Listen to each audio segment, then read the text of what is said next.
Hello and welcome to episode 157 of the Imperial Truth. My name's Greg. Joining me as ever is Mr. Howard. How you doing, Howard? I'm doing very well, Greg. You doing all right?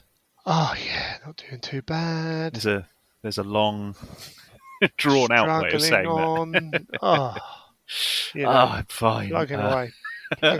So much stuff to do. Actually painted part of a model today, which is amazing. It wasn't Heresy, but I actually got a paintbrush on my new red grass palette. Oh, hello. Which Swanky. is all right. Yeah, we'll see how that goes. See how quick it is before I ruin that. But it feels like some sort of progress anyway. I'd take it. That's some good hobby. Progress is progress. But before we go there, let's go. Well, now we know the box is £180, and we're still waiting for full confirmation from Element. But you can go and get all your toys there anyway. So many toys as well. So many toys and books. Don't forget you can get your novels and stuff there as well. That is always worth remembering. There is that you can get those from stockists such as Element. The books are out there, which it's so easy to overlook that and think that's a direct only thing. Specials tend to be direct only. So the special editions, limited editions, things like that. Oh yeah, but all the regular editions. The regular hardbacks and softbacks will be available at Element on discount. So yes, it's going to be busy. It's going to be a busy weekend. Well, I mean, it's a 2-week pre-order, but everyone's going to be jumping on it straight away because they're going to sell a lot of boxes. I have heard over pretty. It seems to be a stock item. I haven't actually seen that written down anywhere, but I think it is. They said it on the stream, I think. It on the stream. It's a stock item. I've seen, however, regardless of that, and I think this is a testament to something.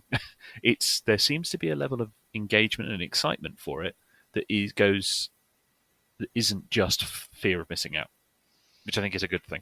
I think it's a good thing overall from them, because I think there's been people were getting a bit tired of the oh my god, it's the fear of missing out, but it's great. They've made that a stock item. I'm really surprised and really delighted, and people seem to be really excited about it because it's crazy good value. Yeah, well, they also need the game to grow. Yeah. So what a way to do that. You need a way in that isn't, yeah, it's easy to have, and it's great value. Yeah. And that is great value. It would be great value at 200 quid, but it's even greater value at 180. So I would have bet a substantial sum that it was going to be 240. So I was really surprised. I hadn't heard a price, but I'd heard that 240 was nowhere near. That's interesting.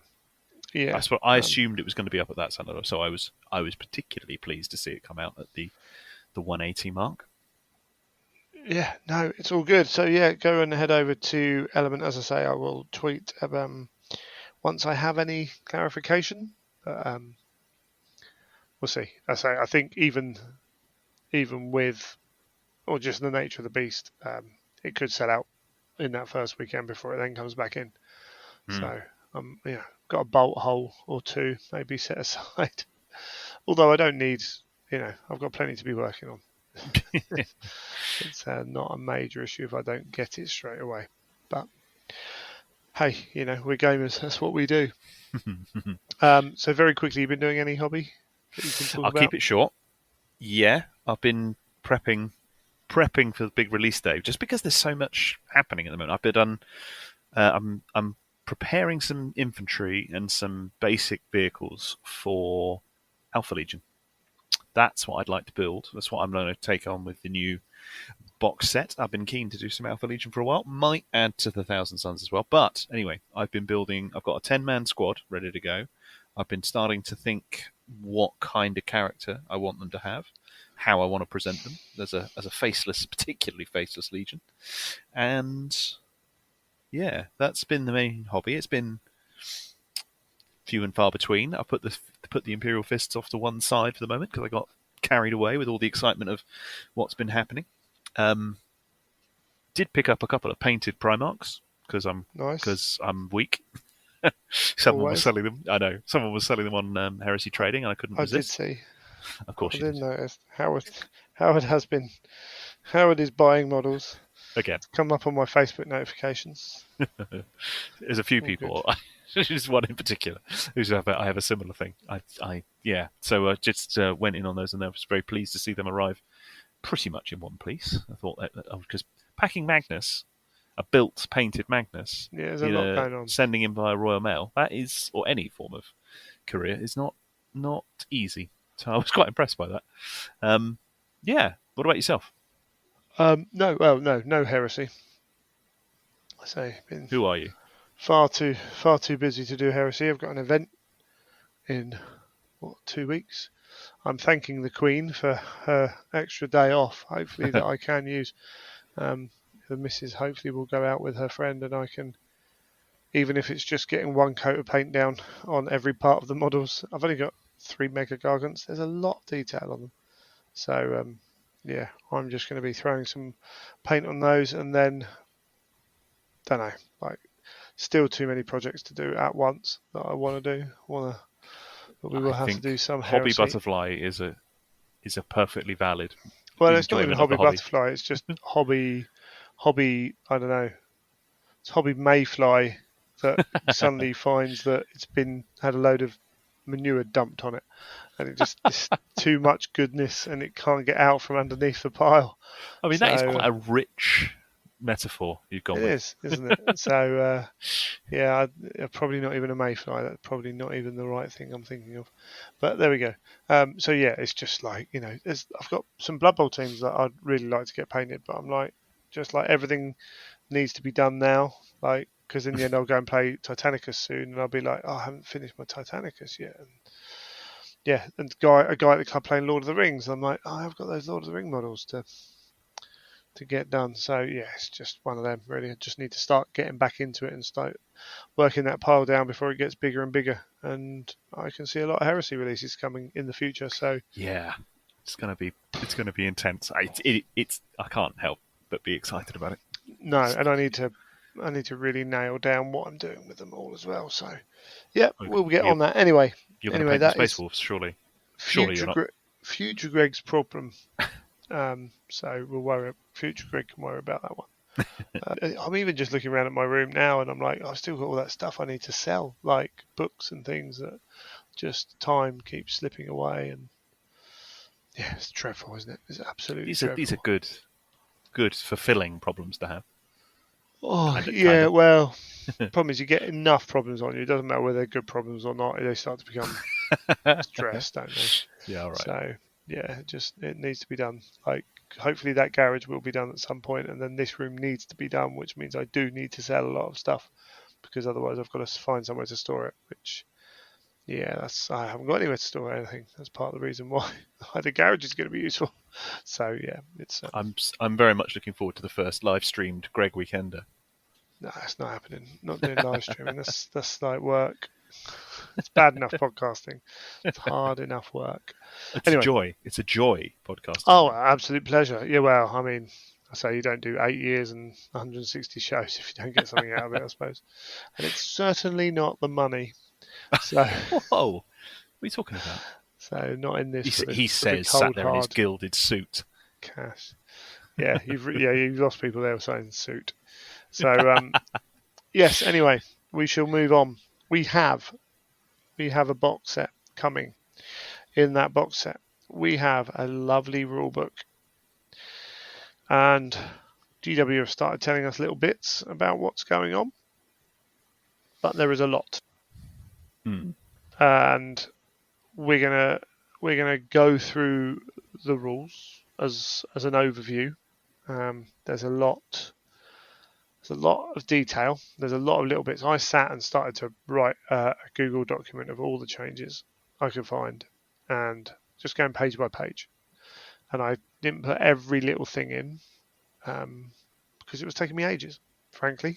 I was quite impressed, I'll be honest. I was impressed when you first showed it, but to actually have the knowledge to know those comparisons almost without doing I'd almost have to do it side by side. I was quite impressed the way that you were doing it in the way. Every now and then I was like, "Oh, that's different." Oh no, it's not. Like, that's how it was. And there are a couple I missed, and obviously there are there's stuff out there at the moment, and people are like, "Oh, this has changed," and I went back and kind of, has it? Oh yeah, no, it has. That is definitely this and definitely that.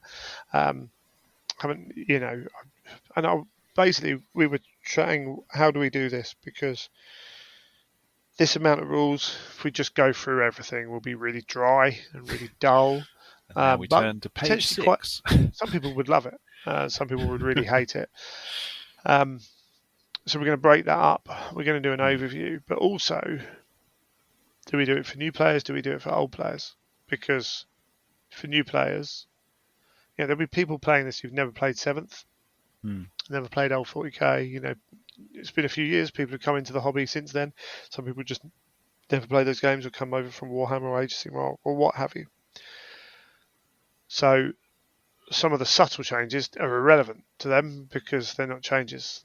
They're just learning a rule set.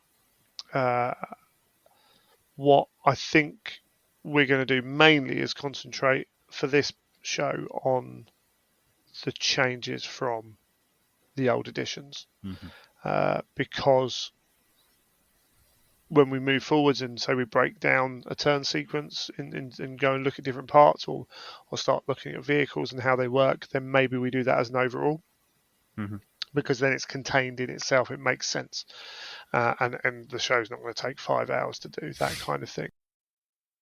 We should say, so this is Warhammer The Horus Heresy Age of Darkness rulebook. Right, there's no edition involved in any of this, for whatever people want to call it, 2.0, second edition, version 2, what have you. I mean, technically it could be called version 4. Like if you go back to the old, what were they called? Someone did talk about the Great Crusade guys who were doing it beforehand. Someone did come up with their name the other day, and it's slipped my mind. But Bellis Corrupt? No, it was something else. It was something. Anyway, irrelevant. But they Temper Fugis. Temper Fugis, yeah, something like that. Yeah. Oh, it's close. Oh, that's really annoyed me. I'm going to remember that in a minute. It's something like that, yeah. Yes. They had their own rule set that was slightly changed. They've written rules for Primarchs and things like that. So, I mean, it's always a saying, like, there's always someone been doing this longer than you. There's always someone faster, stronger, cleverer. There's always someone who's been in this hobby longer than you.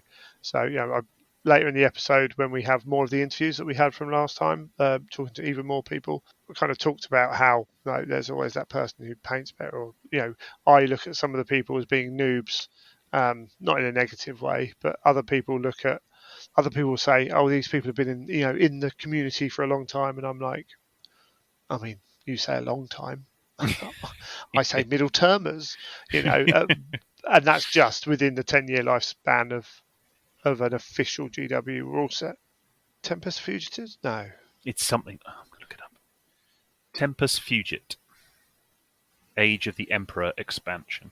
There we go. So the Age of the Emperor expansion. So yeah, we could say, as an unofficial rule set, that it's grown and gone through stages, because the original rules was actually written in 5th edition that then came out and went with 6th edition, 7th edition, Age of Darkness 1, which we've been playing for 5 years now. God bless Alan Bly. And then this edition now. What's interesting is that you get that question: is it, what is it? Is it 9th edition? Is it 7th edition? Is it, does it play like this? It's Warhammer: The Age of Darkness. So I think it feels like 7th edition because you've still got facings on vehicles, and you've got an initiative-based combat system, and plenty of things in there which are still 7th. However, movement values, reactions, and we'll get into all this. Other things like that are really not 7th. It's wound allocation. To the point where I'm like, I don't call it 7th edition anymore. Like, we're not playing. This is not modified 7th. This is a rule set which has taken pieces from various game systems from 40k from Age of Sigmar, 40k through the ages, Age of Sigmar, Warhammer. There's even some Warhammer aspects in here when it comes to challenges, things like that. So I kind of, for me, it's almost a blank slate. I'm talking about editions and all that stuff. But it has the feel of Horus Heresy. I thought Ash at Guerrilla Miniatures, he did a video talking about the box. Obviously, you were with him at the open day, and I thought he gave a good overview of it, where he pointed out that the engine is similar.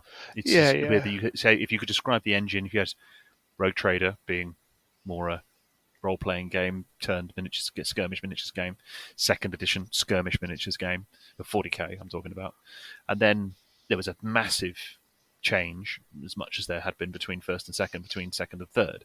Yeah. Third to seventh had a similar engine. Each edition had its own thing, but third to seventh was its own engine, and then eighth and ninth has become its own engine as well. Yeah.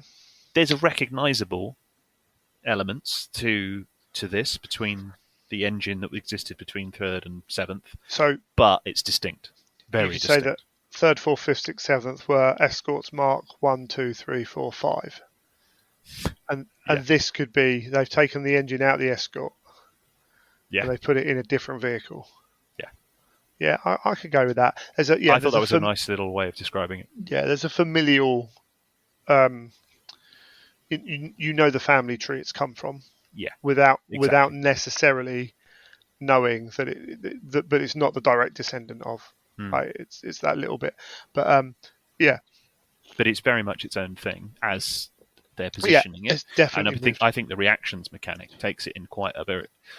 There's been a larger discussion of Games Workshop games, particularly their 28mm-ish scale games, of is it an older mechanic, the I go, you go technique, or method rather, or approach, engine, if you will. And then you've had games like Titanic experimenting with something else. And they've who knows? I've heard people tell they'd had a go at doing an alternating activation, 40k, Age of Sigmar, that sort of thing, and it's been difficult. Reactions, I find, is a really interesting happy medium. I'm not sure. It's not even a happy medium. Maybe it will be. No, exactly. I just think it's a really interesting technique to put into the game, really interesting function to put into a game. So they haven't done that elsewhere. No, well, have they? Well, okay. Right. So, all right. Yeah, you're right. 40k and Heresy probably as an alternative reaction thing. The number of units that are possible to have on the table and the destructiveness of them means that it would be really hard. Like that's where the game's design's come. It'd be really hard to get that right. And you can do things like having units only die at the end of the turn and things like that, but then there's more game management involved. And then you get into all the other issues that no game's perfect. So when people are like, and game X uses alternative and it's brilliant. Well, once you get to the point where activation numbers become really skewed, like you then have to start having management systems for that, or the game can. So it's not like they're perfect systems either. No. What they do is engage both players and don't leave an hour and a half sat doing nothing or what have you, which is the complaint that is put forward to 40k and of old and Age and Warhammer and things like that. And your mileage may vary on that. That can be a very personal thing. But I think there is a push towards having slightly more engagement throughout the game. What's interesting is when do you think these reactions were kind of thought about? Okay, we need a new edition. We're going to throw reactions in. I mean, it's tempting to say that it was developed as part of this new edition. Surely, as we haven't heard about it before now, it's a new invention for this game, isn't it, Greg? Well. What if I were to tell all you lovely, lovely people that Alan Bly was playing around with this? We know they were looking at their own thing, or were looking at. We know Games Workshop are always looking in the future editions, all that kind of stuff. was talking to Andy Hall recently because of some comments that appeared on some social media about Alan and his views on what the game is. And he said, well, the crazy thing is people don't realise that reactions were an Alan mechanic that he was talking about using. We do see something slightly similar in Age of Sigmar, where you have command abilities that can be used when things are happening to you. So even in combat, you can all-out defense and boost your armor save by 1. The movement phase reactions we have here, advance and withdraw. In Age of Sigmar, there is one if an enemy ends within 12 inches, 9 inches, can't remember, of you. You can roll it. You can use a command point, roll a d6. You get to move that many inches any way you want. Mm-hmm. So really good idea because you can spread out and cover stuff. You can move forwards or you can retreat out of charge distances. They've been kind of restricted more within what we're doing here, but there is an element of Age of Sigmar that has that. Doesn't quite have it the same way, but they are in the game. Whether Games Workshop look at these moving forwards, I think they will.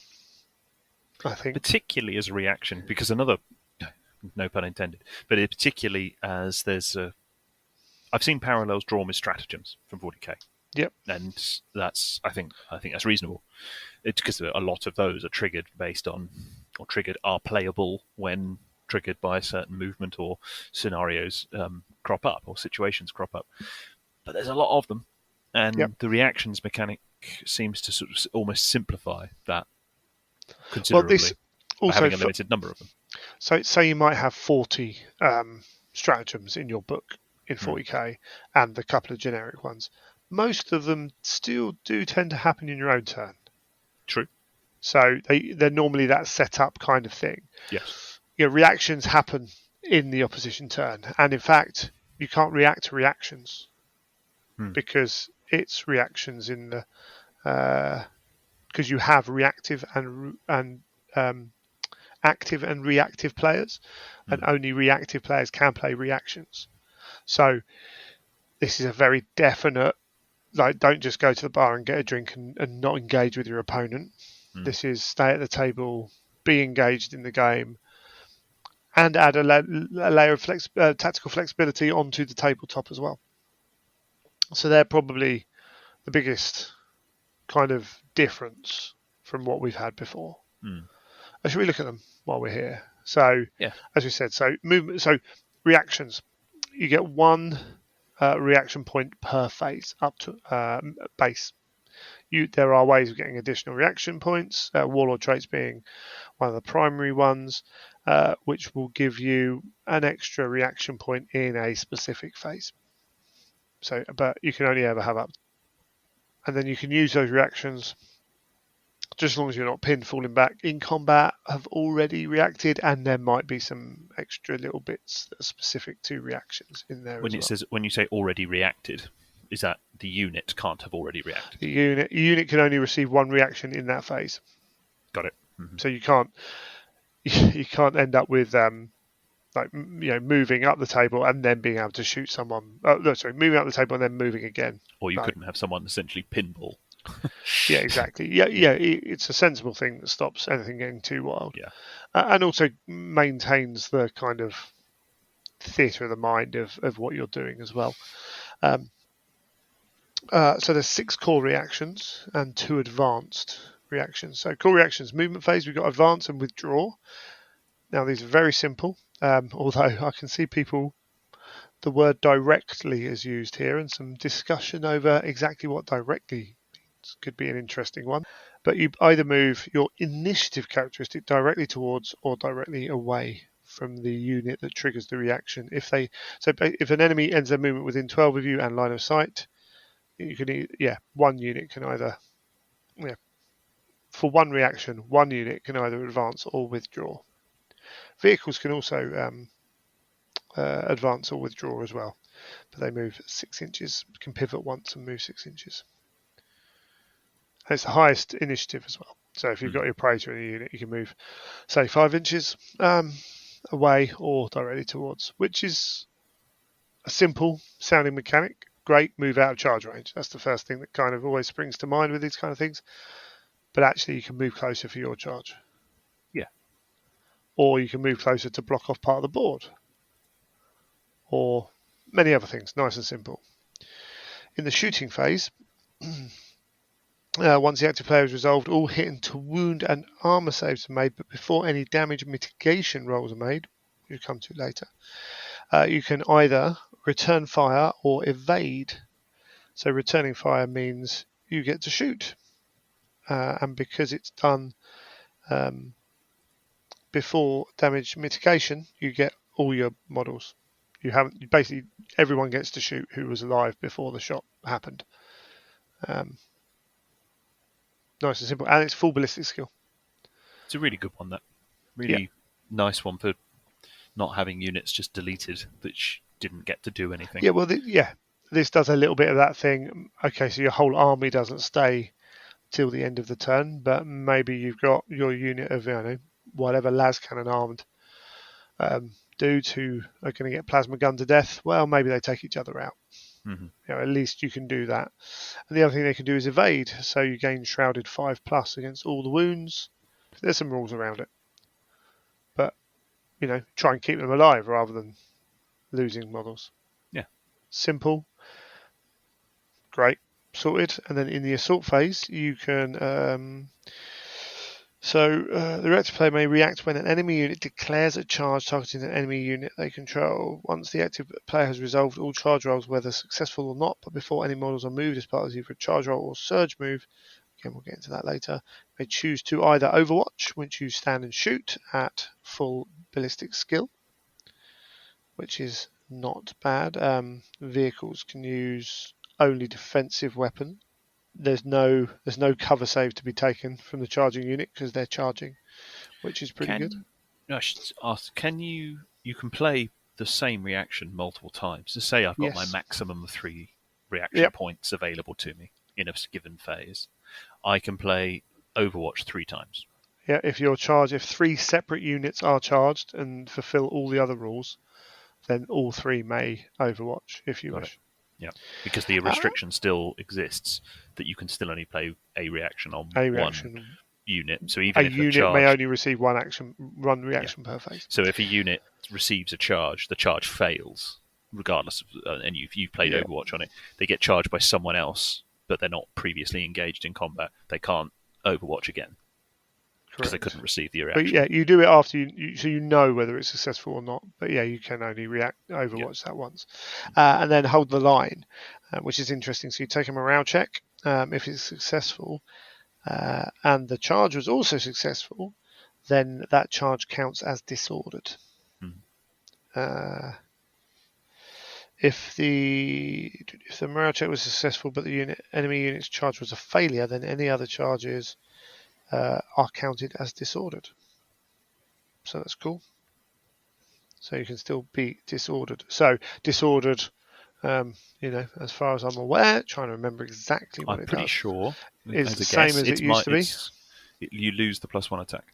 Well, it does more than that. So losing +1 attack is very good. So actually, and this was one thing that we were looking at with the immediate thing for a lot of people was, oh, cool, I get to shoot. And it's like, well, depending on what's charging at you, removing the +1 attack from Terminators can be a very powerful thing. A unit does not gain the +1 charge bonus or any other bonus granted by special rules that require the unit or model to have successfully charged an enemy unit. So if rage ticks off of charge, or if you get +1 attack, +1 strength on the charge, or furious charge, there's loads of all those kind of little, all those little bits. So yes, Overwatch can be deadly, but actually hold the line can be really useful. And then off that we have Death and Glory as a reaction. So when vehicles make ramming attacks into units, which is, I think they've clarified it all as just called ramming now, whether you ram a unit or a thingy. The old Death and Glory where one model can stand there and try and take that vehicle out, that's a reaction. And Intercept as a reaction. What's the definition of an advanced reaction versus a core reaction? That is a very good question. Unlike core reactions, they are activated in unique and specific Ah. circumstances, as noted in their descriptions. Can often have game-changing effects, but they use up reaction allotment as normal and obey all other restrictions placed upon reactions, unless it's specified in their description. So they can go beyond the base rules, basically. So Intercept is the other one. It can be used whenever an enemy unit enters play from reserve within line of sight of a friendly unit and within maximum range. The reacting unit may make a shooting attack targeting a unit deployed on the battlefield in this phase, followed all the normal rules for shooting attacks. There we go. And that is it. Shooting attacks made as part of the intercept reaction do not cause morale checks regardless of the number of casualties inflicted. Neither do Overwatch. So you can't make someone fail the charge and run away from your Overwatch. I believe. Well, that's how we played it. I'm trying to remember. I'd have to double check. That might be in the other rules. But yeah, so Interceptor's in there. And then we know that Legions have their own specific once per game reaction now as well, which can be quite powerful. So Fists can countercharge, which is pretty good. Trying to remember what the other ones were now. But there's various, and there's, they're all trying to add some flavour in. I like them. I don't think I've seen a lot of there's a lot of that not having played with them, not quite understanding how they can be used. Essentially, they're just another part of the puzzle. Like, I know that if I'm going to line up some charges, and they've got 2 reaction points in the assault phase, one unit is probably going to be a disordered charge. They're probably going to try and stop my super killy charger unit from being able to do its full whack. So maybe I double up on the unit that I think is going to get the disordered thing. So I've got more numbers to counteract it. If I'm trying to move my combat unit up and I move within 12 inches of an enemy unit, there's a good chance they might move away. Fine, okay. So maybe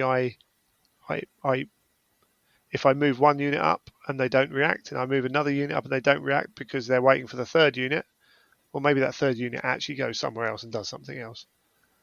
So I don't give them that opportunity. Those little things will make a big difference in the game. I think it can substantially changes the way the game can be considered. I'm certainly looking forward to having. I will be preparing a set of cards or something like that. Well, I think, yeah, that's a good idea. I also think currently in 40k and Age of Sigmar, there's a lot of stuff going on. There's a lot of resource points, and you see a lot of companies now making like little the resource trackers that do also the turn, the score, things like that. Something like that would be really good with your reaction allotment in there that you can then reset, stuff like that. Having cards so you know exactly what's going on, markers to mark down who's reacted, that kind of thing could be useful. I certainly think for a large period of the time playing games, I just don't get to play as much as I would certainly like to. And I imagine there's a whole bunch of people like that. Remembering that it's going to be irritating. Going, oh, hold on, oh, hang on, I could have done that, couldn't I? Can we just rewatch?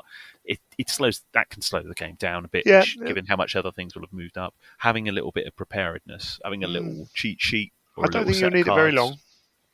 I agree. I think that's the beauty of having only few of them. Because you've got 8 reactions at the moment, plus you might end up, I don't know, who knows, Legions. You might end up with 2 or 3 more, so that's only 9. Even if you end up with 4 more, that's 10. So and because they use specific phases, and the movement one is because advance and withdraw and return of, they all happen at a specific, so actually there's only, there's the core ones happen off 3 occasions, and then you have to decide how to react to them. So they're kind of cool. They don't know how well they scale points wise. Big games, small games, reactions are much more valuable in a small point game because you're always going to get 1 point per phase. Once you get up to 3,000 points, those points are getting stretched more. So, and little things like, I know I want to fire this unit of whatever at their big enemy unit, and I know they want to fire back at me, but I'm not going to finish it off with them. So maybe I fire this other unit first and try to whittle a few down, reduce the shots back. All that kind of stuff is something you've got to be thinking about. And if you don't kill enough, maybe don't shoot that unit. You know, Mm, mm, it's playing with all that stuff all the time, shooting units when you're out of their range. mm. Yeah, that just lots of little things which will, I say, the good players will quickly pick up on all that kind of stuff. Um, It's increased the interactivity. I mean, even the yeah, examples you've just given there, quite uh, apart from the fact you're engaged in a phase that you wouldn't otherwise yeah, be, but there's um, mechanics that you're thinking about, which is just giving you more options, which has got to be a good thing without it being overwhelming. I think it stops short exactly. of being Yes. overwhelming. So it's not. There are some games out there where it looks stressful even when it's not your turn. Yeah. Whereas I'm like, cool. I know what I probably want to do with my movement reaction this turn. Wait, okay, wait. Oh, yep, you're moving that unit to there. Cool, brilliant. That's the one I react to. Fine. Oh, I've run Mm, out of reaction points now. Cool, sit back. Wait for the shooting phase. Okay, got to be aware, but as soon as you shoot your big unit or your destructive unit, whatever it is, But yeah, something like a predator now shooting at a heavy support squad, like you've got to be pretty careful because it might just destroy your tank on in return, and maybe you're mm. happy with that exchange, but you've got to play. So you just got to play around it. But Yep. yeah, it's cool. So that's the brand new thing. The rest is changes on themes, really. Oh, there's a few little things in there. I would Uh, say there's a general theme to, and we've seen this with other Games Workshop games that attempt to accelerate things. So a certain randomness might have been removed. Certain dice yeah, rolls might have been simplified into more static amounts of streamlined. things. So you don't get, yeah, exactly, essentially streamlined. So you're not having to make quite as many dice rolls or whatever. They are significant, but there are certain things that could be trimmed and, as you say, streamlined. And that seems to be a general theme for what's happened here in terms of a refining of the rule set. Yeah. There's a modernisation that's gone on, which is comparable with other games. What's interesting is where they've looked back and seen what's been underutilized Hmm. and how it could be used more. If we take a look into the movement phase, well, even before then, the reactions, it uses your initiative characteristic. Hmm. Uh, Movement phase, if you run now, you use the lowest initiative and add that to your movement. And it's a flat value.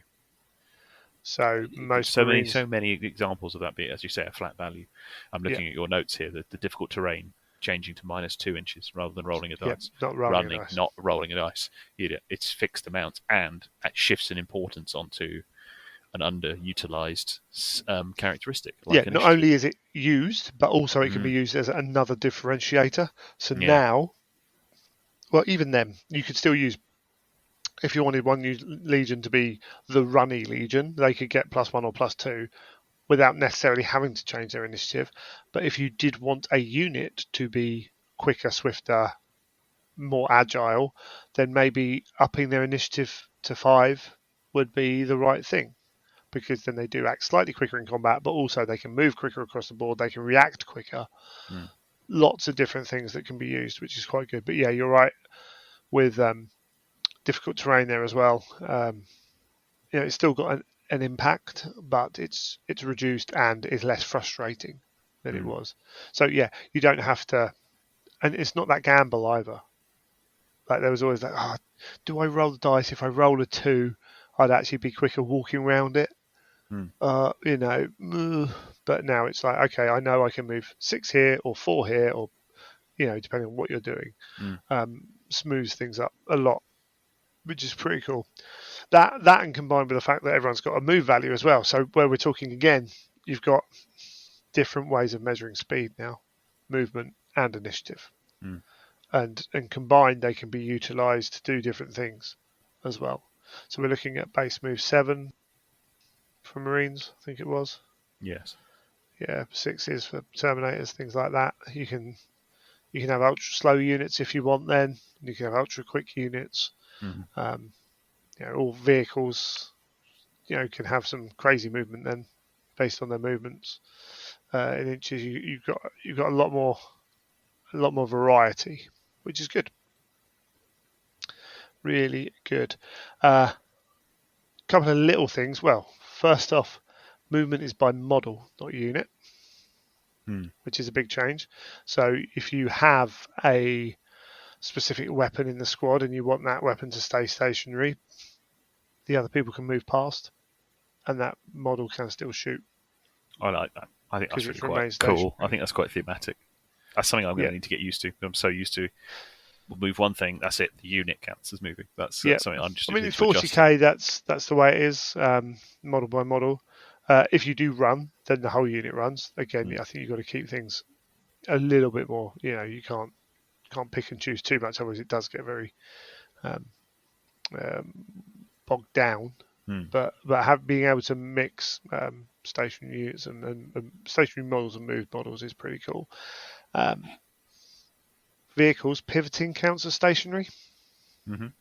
So, which is an interesting. Pivoting clarified that it's around the centre of the model. I have seen some interesting uses of pivoting around corners, trying to edge up the board. Classic. But that's good for. We'll get onto vehicles later, but the amount of guns they can shoot and other things like that. And then jetpacks are giving you a plus 6-inch move. So where they gave you a set move value before, we're adding a set move value to your movement. This is, again, is it jetpacks or jump packs? Sorry, jump packs. Okay. Only reason I did say that is that used to be a different. No, jetpacks change your movement to 12. Sorry. Jetpacks add 6 inches to your move. So jump packs change your movement value to 12. Only to 12, not to 14. Yep. Nope, to 12. Interesting. Well, I think the game is a little bit. I don't think that's necessarily an issue with some of the other things that can happen, because you can move in other ways. The running becomes much more reliable. Reactions mean you can then move. You can gain and move again. And they give you bulky 2 and deep strike. And oh no, a unit equipped with jump packs may not run. There we go. And you cannot use the jump packs in reactions, which is sensible. So wow. Otherwise they can deep strike. And deep strike has changed, so they've got some benefits there. But they can't boost it by running, which is interesting. I didn't see that before. And jetpacks, it'd be interesting to see how jetpacks are used, because they're in there as a set thing, and there are mainly mechanic, and we've got them. But they add 6 inches and can also move, do their little funky movement after shooting as well, which is pretty awesome. And then any reaction that allows a unit with jetpacks to move, increase the distance of that move by 6. So initiative plus 6. So jetpacks are quick. Seriously. Yeah, they are actually quick. So it'd be interesting to see what they kind of do with that. So again, simple stuff within the movement phase, but moving run into the movement phase is the sensible way, because we pretty much did that anyway, because it was so much quicker. If you're going to move them once, why go back and move them again? So I like that, and the initiative coming in is really good. Shooting phase. So little things in here. Snapshots can only be modified, so the rules that specify snapshots. So there are some rules out there. I think the Imperial Fist rule gives you +1 to hit for bolters. That does, yes. But doesn't specify and auto weapons. But doesn't specify snapshot shots. No. So if you run and shoot, you're snap shooting. Without heavy a weapons. So heavy weapons can move and snap shoot, can't they? Yes. I think I got that right. So so where we got into models moving before, you can still do that. You can't add another. You can't be hitting on 5s with heavy bolters with Imperial Fists, that kind of thing. The big thing for the shooting phase, I think, is the wound allocation. When you shoot your unit, you break up every weapon into a dice pool, and you fire a dice pool at that unit.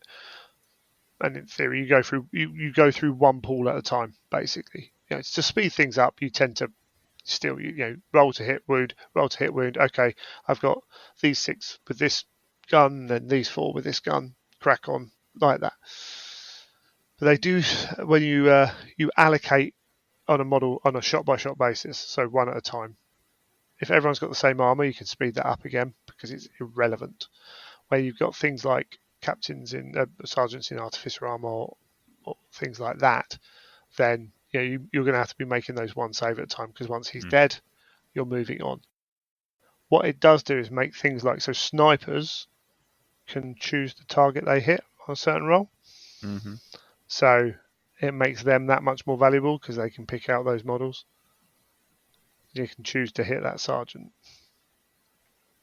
So I can see snipers being much more useful in this definitely. edition. I think that's been people have been talking about that for even do little previews. Yeah, when I was reading through the shooting rules, it was one of the first things I saw in that respect. Destroyer weapons was an interesting one. Destroyer weapons were in the old game were huge guns, roll a 6, take it off, all that jazz. But they've been much more simplified now. We've got a volcano cannon in the book that shows us how it's being used. 120 inch range, strength 10, AP 1, destroyer 1, large blast 5. Cool. When you're firing it, so there are lots of rules around destroyers and whether you've moved or not, depending on what type of unit you are, as to whether you can use them or not. But when you're and whether you can charge or not as well. When you roll for armor pen with a destroyer weapon, you roll 3 dice instead of 1 and discard the single lowest dice result rolled. So, less chance of that 1 in 6 of not doing anything, but still a good chance of doing something using the total, obviously. But when they hit or penetrating hit, they do D3 hull points instead of a single hull point. Mm-hmm. And when you inflict a wound on a non-vehicle model, it's D3 wounds instead of a single wound. So they've been toned down, but are still quite powerful. Because you can still kill a Praetor, and I assume Praetors still have 3 wounds, still kill a Praetor in one shot. So I think, obviously points would have to change on destroyer weapons, but it's not just pointing at that Primarch, roll a 6, take it off, which was always never felt right, even though sometimes it was a decent way of doing something. The APs have changed on a lot of weapons as well, which Plasma is a big being thing. chief among them. Plasma being a prime example. So if we look at a plasma gun, your basic plasma gun's strength 7, AP 4 now, but with a rending value in brackets. So it's an AP 4 gun unless on the wound roll you roll that bracketed score, at which point it goes to AP 2. Now there are two. There's rending and there's what's the other one called? Begins with a B. Breaching, that's the one. Essentially, breaching is just an armor value change. Rending has advantages in hurting vehicles, things like that. So, a rending you add against vehicles, each armor penetration roll equal to or greater to than the listed value rolls a further D3. So, rending does more than breaching, but allows guns again. Allows one of the big things we had in the older system was guns weren't, unless you're Imperial Fist, you didn't take heavy bolters because they didn't do a lot. Yeah, if you knew you were playing other Marines players, like auto cannons weren't very often taken, that kind of thing, because they sat in the middle. They didn't do enough. What we have with the differentiated unique special rules is the ability to get more out of different guns and to give them a reason to be taken. Further extend that, anytime we get a bracket like rending, like what else can you have? Bulky, like barrage, like rage, they can have a number in the brackets associated with them, and that number can also change. So rending 4+ for plasma means any wounding roll of a 4+ is rending. Now for another gun that could be 5+. For an autocannon that's a 6+. So again, you've got that much wider scope. Now, obviously, there was a lot of oh my word, plasma guns are way less powerful now. Well, most of the time, people were saying they were less powerful against infantry. you're only losing 25, not even 25%, are you? Yeah, you're losing 25% of the effectiveness of your plasma because 3/4 of your hits are still going to be AP2. It's just that 25% which are going to be AP4. They still have to roll an armor save. Mm-hmm. So slightly less effective against infantry. But which I think is logical because they were too obvious a choice. exactly. So you could put down your 10-man plasma squad and they were just good against light vehicles and all infantry. And now maybe you do look at a slightly different setup for your specialist weapons. I certainly would look at the melter guns now very differently to how I would have done previously. And that's the idea, yeah? Yeah, exactly. Every weapon should have its role. Unfortunately, in the old system, and there might be some smoothing out in this system as well. Unfortunately, the plasma gun's role, he was also better than the autocannon at the autocannon's role, and it was also better than the whatever at their role. So yeah, the ability to move and adjust those now gives a lot of play, which is pretty awesome.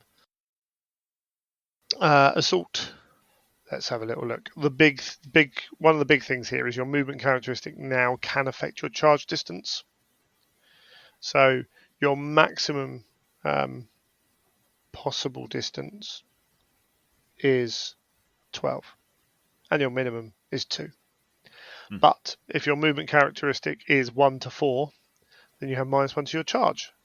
If it's 8 to 10, you have +1. If it's 11 to 12, you have +2, and if it's 13 plus, you have +3. So, if you're movement 13 plus, you're anything from a 9 is a 12-inch charge. Much longer charges. You're suddenly, you're feeling much more confident on those long bombs. Yeah, obviously, difficult terrain takes 2 off charge distance. Fine, cool. Reactions are a thing as well. Yeah, reactions are definitely a thing. But you're also not taking off the nearest model to Overwatch. So you can control that as well, which is pretty cool. You must move as far as possible, ending as close as possible. So no trickery around just tagging units and keeping back and trying to reduce what's coming in, which is sensible. The gamier players might not like it so much. And it's still like the first model moves towards the nearest model, all that. What's interesting is if you fail a charge, you move half your charge value, including the bonuses, towards the target unit. So if your movement's 7 with +2 to your charge, your movement 9 halved, 4.5 rounded up because Warhammer rounds up, you move 5 inches. Interesting. Which I think is directly towards again. So that could leave you in a bad place. So again, that's another thing you have to play around. I think there are some definite advantages to charging in this edition, or some definite. There's lots of things that make the Overwatch, the reaction. Sorry, not the Overwatch. The shooting back reaction, particularly means you've got to be careful if you've got pistols that you fire off 5 pistols into a unit before charging them, because you could end up with a whole face full of lead back at you. So there's an argument that less kind of pistol shots, maybe more double weapons, like dedicated assault units, maybe have more of a place in this game than assault units, as it were. Like when you get there, you really want to get there, and particularly for units that are more skilled than their opponent, because the new to hit chart in combat, which is this is a surprisingly big thing, I think, because people who've been playing for multiple editions of Games Workshop games, particularly 40k, will have likely committed that to memory in one form or another, and I think this is a good change because it adds more granularity and more differentiation between units, which I think is really cool. And like you say, it has a place for suddenly dedicated assault units or things that are really good or really bad at close assault. There is an extra level of differentiation. Weapon skill 5 is that much more valuable now than it was. So it's basically the old wound chart, almost. Or it's the new 40k wound chart, should I say. So if you're the equal weapon skill, you're hitting on 4s. If your weapon skill is greater than your opponent's, you're hitting on 3s. If it's Greater double than, your but not, yeah. opponent's, you're hitting on 2s, and the reverse. So if you're lower than your opponent's weapon skill, you're hitting on 5s. If it's half your opponent's weapon skill, you're hitting on 6s. So the one thing we noticed was contemptors into units with weapon skill 4. Suddenly those units are hitting on 5s against contemptors because they're all weapon skill 5. Like reducing the amount of hits that are coming in. So let's say your dedicated elite combat units are that much more deadly against the rank and file. Deadly and more resilient as well. And more resilient as well. Yeah, which they should be. You know, obviously that doesn't help you if you're going at the same weapon skill. You're still 4-ups, but it means as well your Primarchs, the fights that should be just being tossed, just tossed out. Like I'm going to kill you, the lot of you.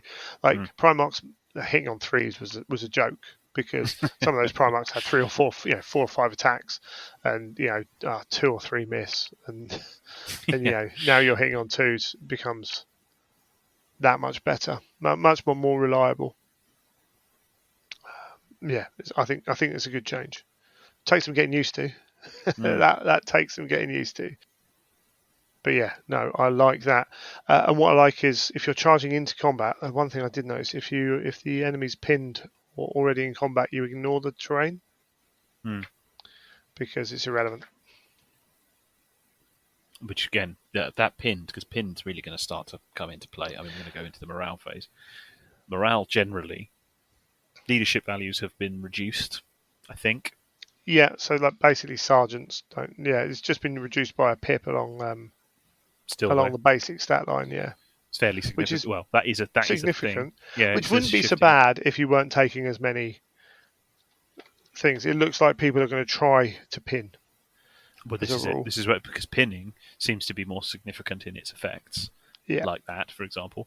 And then there's with the probable likely incentives to want to take things like snipers with precision shots and things. I think we're going to see pinning. I mean, things with shrapnel bolts in Iron Warriors and things like that. Things that can barrage weapons. Consistently barrage weapons. Yeah, things that are causing pinning on things that are on units that have already got a reduced leadership to what we're perhaps used to, plus negative modifiers that are likely to come in as well. I think suddenly there's going to be more things are pinned, and it's going to be painful.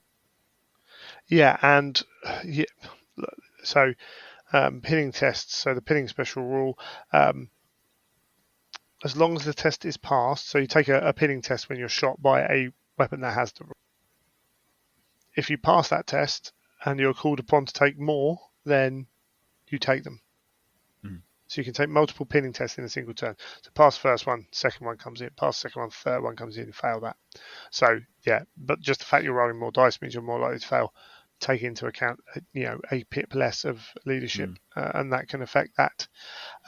So pinning, there are, obviously if you're pinned, you can't do it, and whatever. Loads of little things like that. Fearless, obviously. Then the units become pinned, cannot move, run, or charge, can only fire snapshots, cannot make reactions, which is a big one. And if it's forced to move, it has to fall back. Blah blah blah blah blah. It return. If it's forced to move, it unpins.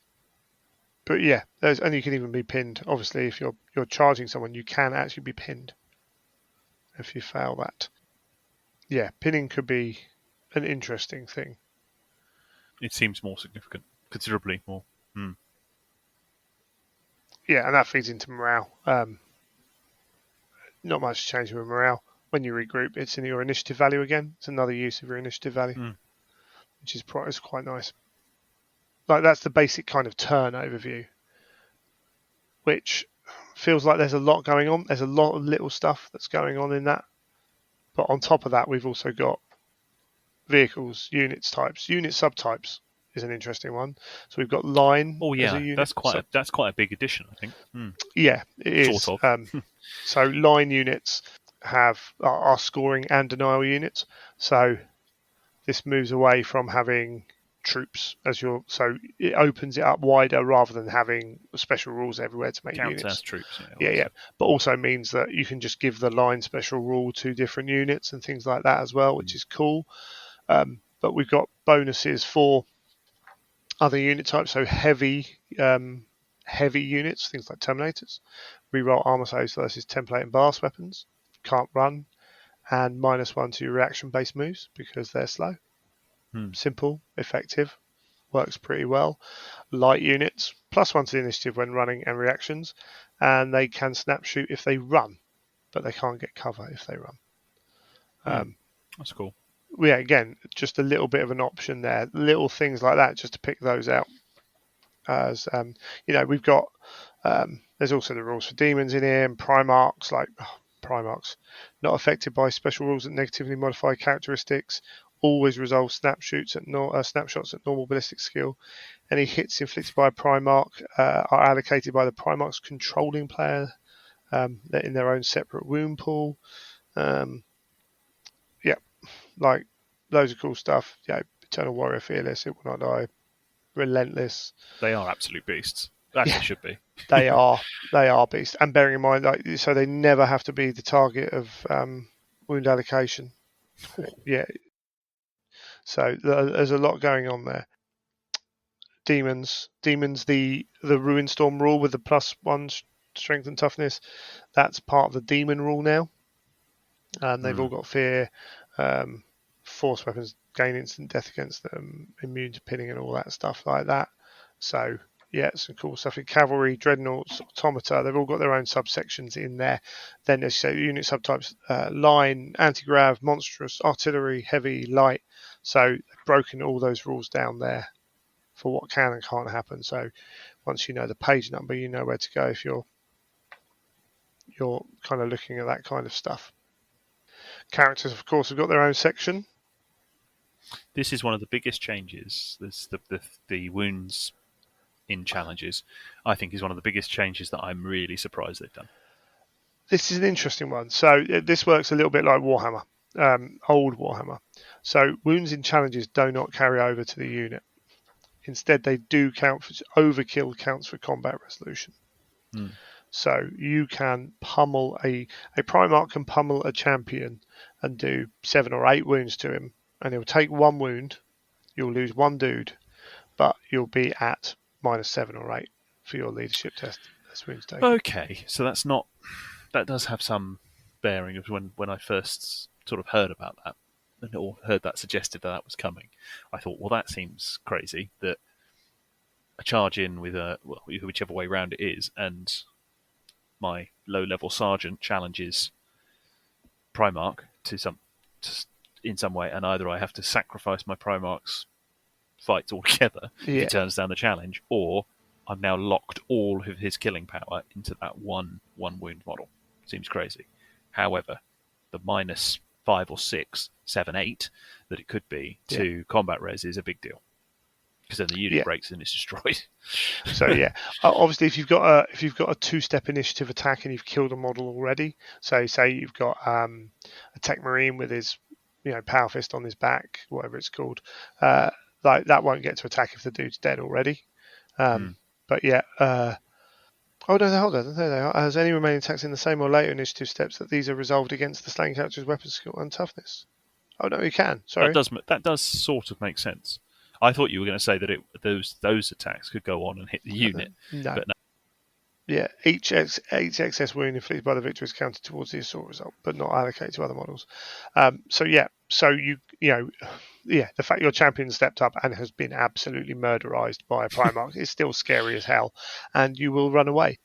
If your Primarch's the only model in combat, though, the rest of the dudes can still gang up on you in outside forces.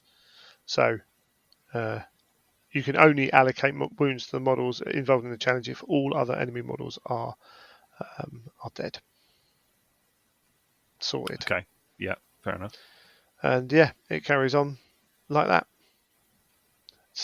Nothing much has changed except that it is a way to get that is potential weakness for characters going into soloing into units. Your Terminator captain can stand up to a Primarch and go, "Yep, I will bite it," because you're only killing one model this round. I'm still getting my 4, 5, 6, 7, 8 mates with power fists to have a go at you. Probably going to be hitting on 5s because of the difference in weapon skill. But I suppose it it's a means bit you more can do that. significant if you're dealing with a fearless unit. I don't know if fearless is that prominent generally. Not hugely outside of demons. No, okay. Because There's a few. that would be significant with those. Because if they're not going, if the combat resolution, although if a fearless unit loses a combat, that's not great, is it? Fearless unit, if I remember correctly, they don't run, but they take hits. Let me have a little look. Automatically pass pinning test, regroup test, and morale checks. No, just automatically pass.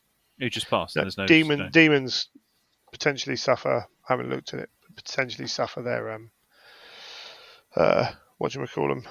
They take D3 automatic wounds with no saves are allowed. I think when it fails a morale check, it does not fall back, but takes D3 automatic wounds. But fearless itself means you just automatically pass them. But again, you can sacrifice yourself to have another round or 2 in combat. And bearing in mind that Primarch could always, if he rolls hits, he can choose to allocate them anyway. Like, if someone doesn't challenge me, I'll be like picking out the sergeant with one of those attacks at least. So, no, I was thinking more if I don't know if they've got fearless, but I'm thinking of like a fearless Terminator unit goes in on the attack against a unit with a Primarch in. The squad leader challenges the Primarch. The Primarch has to then kill can only kill. I mean, he can challenge if you've got more than just the Primarch in the unit. Someone else can accept the challenge, and then the Primarch can smash through the unit. If you've got another character, Sergeant's character, squad leader, yeah. But you're doing squad leader, yeah, that's true, yeah. So again, that was always a good idea. In Warhammer, you always had your main dude. You always had someone else to take the smaller challenges with you to control where the challenges are. Which most of the time you are going to have someone in a unit with a Primarch who can take a challenge, but when that person dies because of sniper or they've already fought in a challenge, then it becomes because of a challenge. It does become a thing that you have I'm to focusing be aware on of. Primarchs there, but I was thinking of things like Sigismund, Zephon, those sorts of significant characters, more significant Abaddon, and people who were very good in combat. It's going to be useful to have a secondary character with them. Yeah, indeed. Right. I mean, we've been talking a long while already. Psychers. Perils of the Warp can be put onto other models in the unit. When your powers go mad, you hurt your other mates. I quite like that. Oh, yeah, I like that. There's a sacrificial element to that. Yeah. Psychers work differently. We've seen the psychic powers come out. You can have set powers or boost them up. I think we've seen more of that with the other books and the things they can do. Loads of stuff with vehicles. They still have 3 movement values. They still have all their facings and all that, unlike dreadnoughts, which are now wounds, obviously. But nicely simplified. If you stay stationary, you can fire all your weapons. If you move combat speed, you can fire all. And combat speed is your speed value it's half your speed value. Oh, right. Yeah. I believe, equal to or less than half of its movement characteristic is combat speed. You can fire, if you do that, you can fire all non-ordnance or 1 ordnance and the rest of your guns snap fire. And then if you move at cruising, you can fire 1 weapon at full, the rest snap fire and no ordnance, and cruising speed is half up to your max movement. Nice and simple. Pivoting, as we said, is not moving. So you can turn to shoot stuff, which is really cool. I will say rams. You can still ram. It's pretty much the same. Super heavies have gone down to strength 10, 2d6 hits, though, from where their old Thunder Blitz. I don't think they do that anymore. And here we got the Death and Glory reaction. They've put every weapon will now have an arc. Whether it's hull or... So you've got centerline, which is within the hull width, facing forwards or backwards, depending on where it is. Or front, left, right, rear arc. Again, nice and simple. So there's and it's done on corners again. So, your left sponson on your Spartan can't fire into your front arc unless it's got it written in there. Mm. And if it can, it's clear. Like, it doesn't matter where it is. You can fire into the front arcs. There's no kind of like, can these two guns point at the same unit or whatever. Stuff like that has been cleared up. Nice one is defensive weapons, strength 6 or lower, may always choose to shoot the closest infantry target in its arc instead of the main target. Oh, that is cool. So That's you can really nice. roll forwards, fire your main cannon at something, and then your heavy bolters on the side can just shoot whatever's closest to them, which allows you to then go and target tanks with your main guns Mm-hmm. and shoot. So now the idea of having we used the Predator example earlier, bigger gun on the front of the Predator, heavy bolters on the sides. Actually, you don't have to sacrifice your heavy bolter shooting. Like, you're really getting cool. more out of that tank. Yeah, that makes it a really interesting decision. Do you go all out anti-tank? This thing is a tank killer, or do I go for something a bit of an all-rounder? But again, a lot of there. people just leave sponsons off certain tanks because they would have the sponsons would have a different job from the main gun, so they just wouldn't bother having them. Yeah, but now there's a incentivizes reason to have them beyond just being taken off first, which is an interesting one because now when you're destroy weapons, one of the vehicle's battle weapons chosen by the vehicle's controlling player is destroyed. If the vehicle has no battle weapons or all of its battle weapons have been destroyed, then the vehicle's controlling player selects one of its defensive weapons to be destroyed.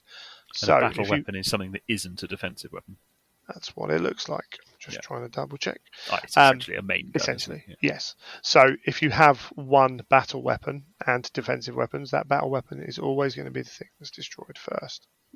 If you've got multiple ones, then cool. Yeah, you can fire different ones, and that's fine. As part of the vehicle, certain types of weapon are defined as defensive. Any non-defensive weapon is a battle weapon. Mm-hmm. So, yeah, if you've got 3 las cannons, cool, you can choose which las cannon arrays coming off or whatever it is. But if you've got, say, a Predator again with 2 heavy bolters, they're defensive weapons because they're strength 6 or lower, that main turret is coming off first.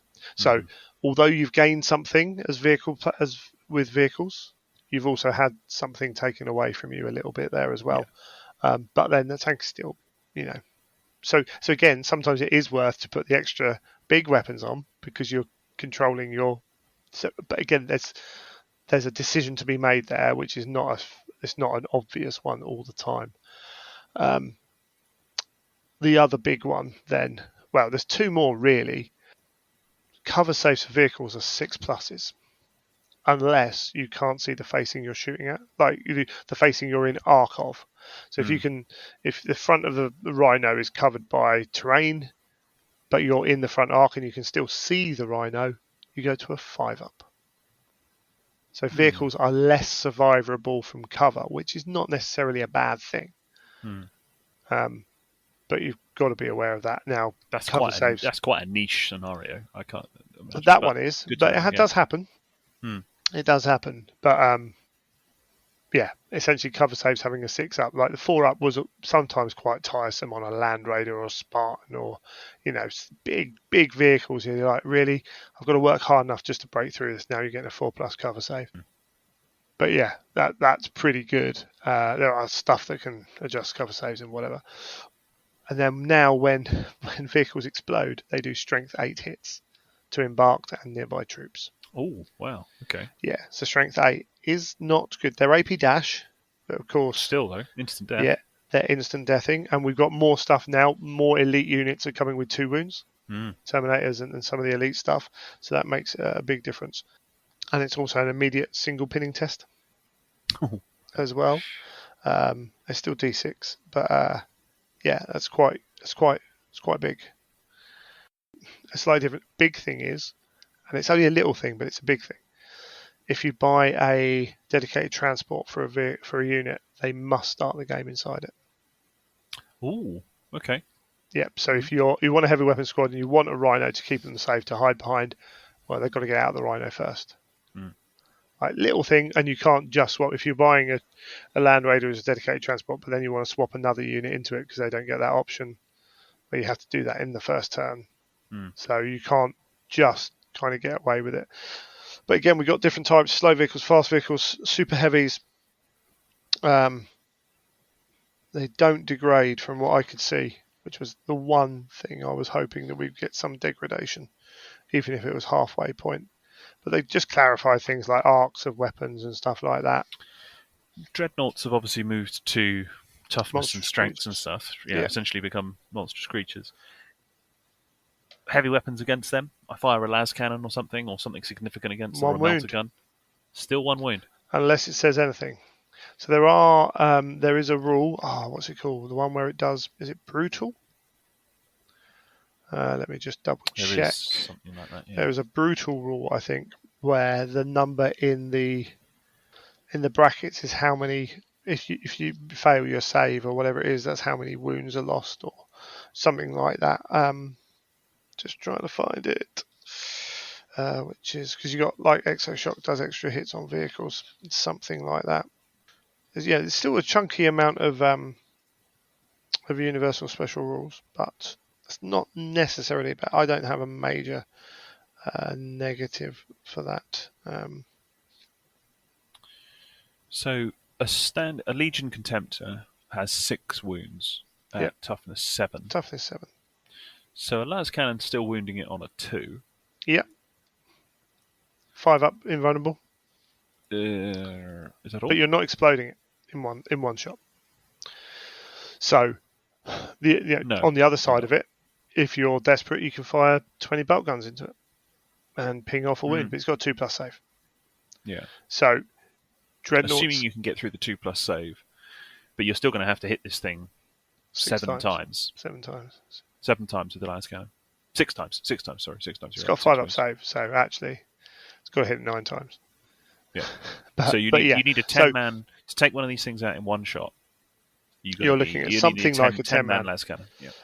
What you are also looking at is vehicles. Some of the guns have changed now. So where the guns had twin linked, that's now usually a twin gun. So there are more shots on las cannons, things like that. So like there are other things around. Brutal is it's in one of the armory things. I think that's why, because it's in any an model successfully wounded by a weapon with this special rule suffers D3 wounds for each hit. There we go. Instead of 1.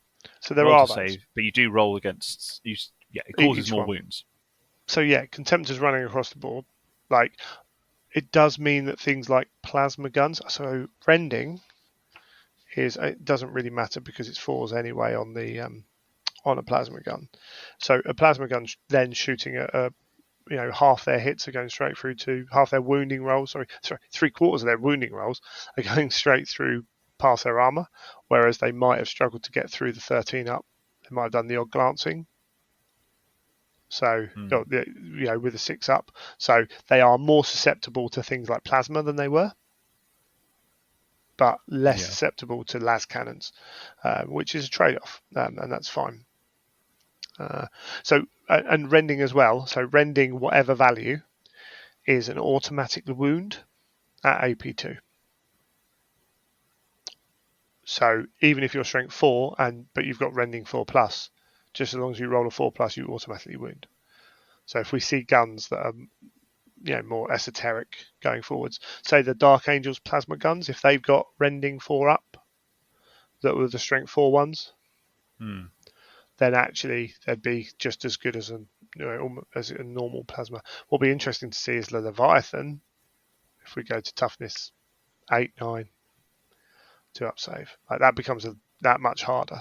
But again, the rending actually still works. No, it doesn't, because on the plasma you still roll a 4 up, you're still rending. What does Sunder do? Sunder is, let's check that it hasn't changed. Because las cannon's got Sunder.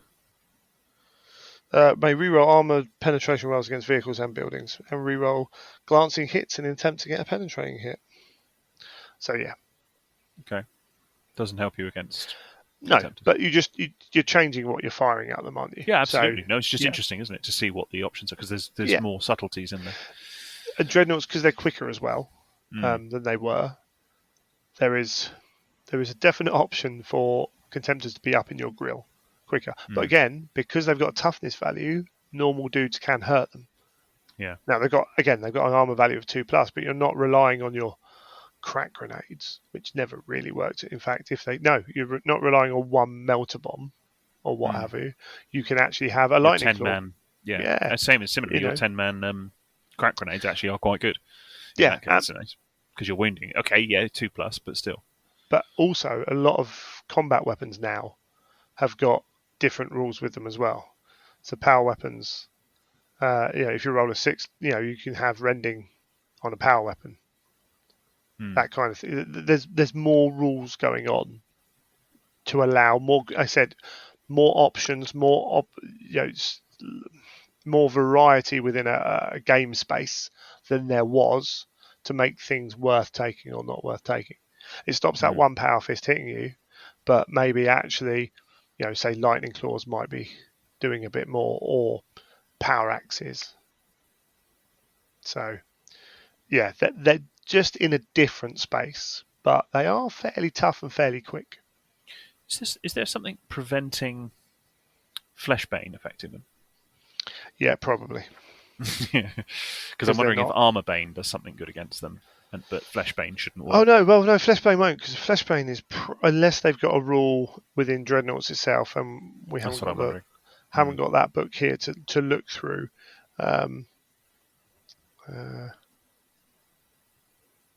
No, yeah, so Fleshbane has no effect against vehicles or buildings. So unless Dreadnoughts have a rule to say that it doesn't work against them, Fleshbane will work. But they might have a rule which says Fleshbane, works on a 6+ or something. Yeah. But they're good. Don't get me wrong. I don't think they're be all and end all. You're going to find some interesting weapons that can now cause them problems that weren't before. Mm-hmm. But their weapon skill of 5 means they are tricky once they get in. But again, I could see more like dual fist contemptors just charging out of the board, that kind of stuff. And talk about a distraction. Yeah, we're going to have distraction contemptors, not distraction carnifexes. Yeah, absolutely. I think you kind of did beforehand. Like it's not like that wasn't something that happened before, like the Leviathan dropping in back of the board to cause a problem. Like those kind of things. Yeah, it certainly will now. Yeah, there's lots of little stuff to be looking through. You're spot on about the Dreadnought rule is where it limits it. Successful wounds scored by attacks with poisoned or fleshbane special rules must be re-rolled against. Re-rolled. So they are there. So that's still 2 ups. It's 2 ups re-rolling. It's not that. It's not bad. You're still going to get fleshbanes through. All Dreadnoughts are fearless. Yep. All weapon can fire all its weapons. Where are you reading that from? The Dreadnought rules in the rulebook. It's in standard unit types book. Yeah. Oh yes, of course. I didn't look through that in a while. But yeah. Yeah. Well, as you say, there's a whole bunch of it's the unit type section is actually really interesting read, like automators and their infantry, cavalry, etc., demon, primarch, etc. Yeah. There's a lot going on. And you're looking at like monster hunters being brought into the universal special rules, things like that. Night vision, night fighting's changed. Like little things like that. We're gonna wrap this up in a minute because it's gone on way longer. We're getting carried away here, aren't we? Well, no, this has gone about as long as I thought it would. I will go to night fighting. Well, reserves is interesting as well, but we'll kind of cover that when we get to because deep strike's a big because deep strike's changing.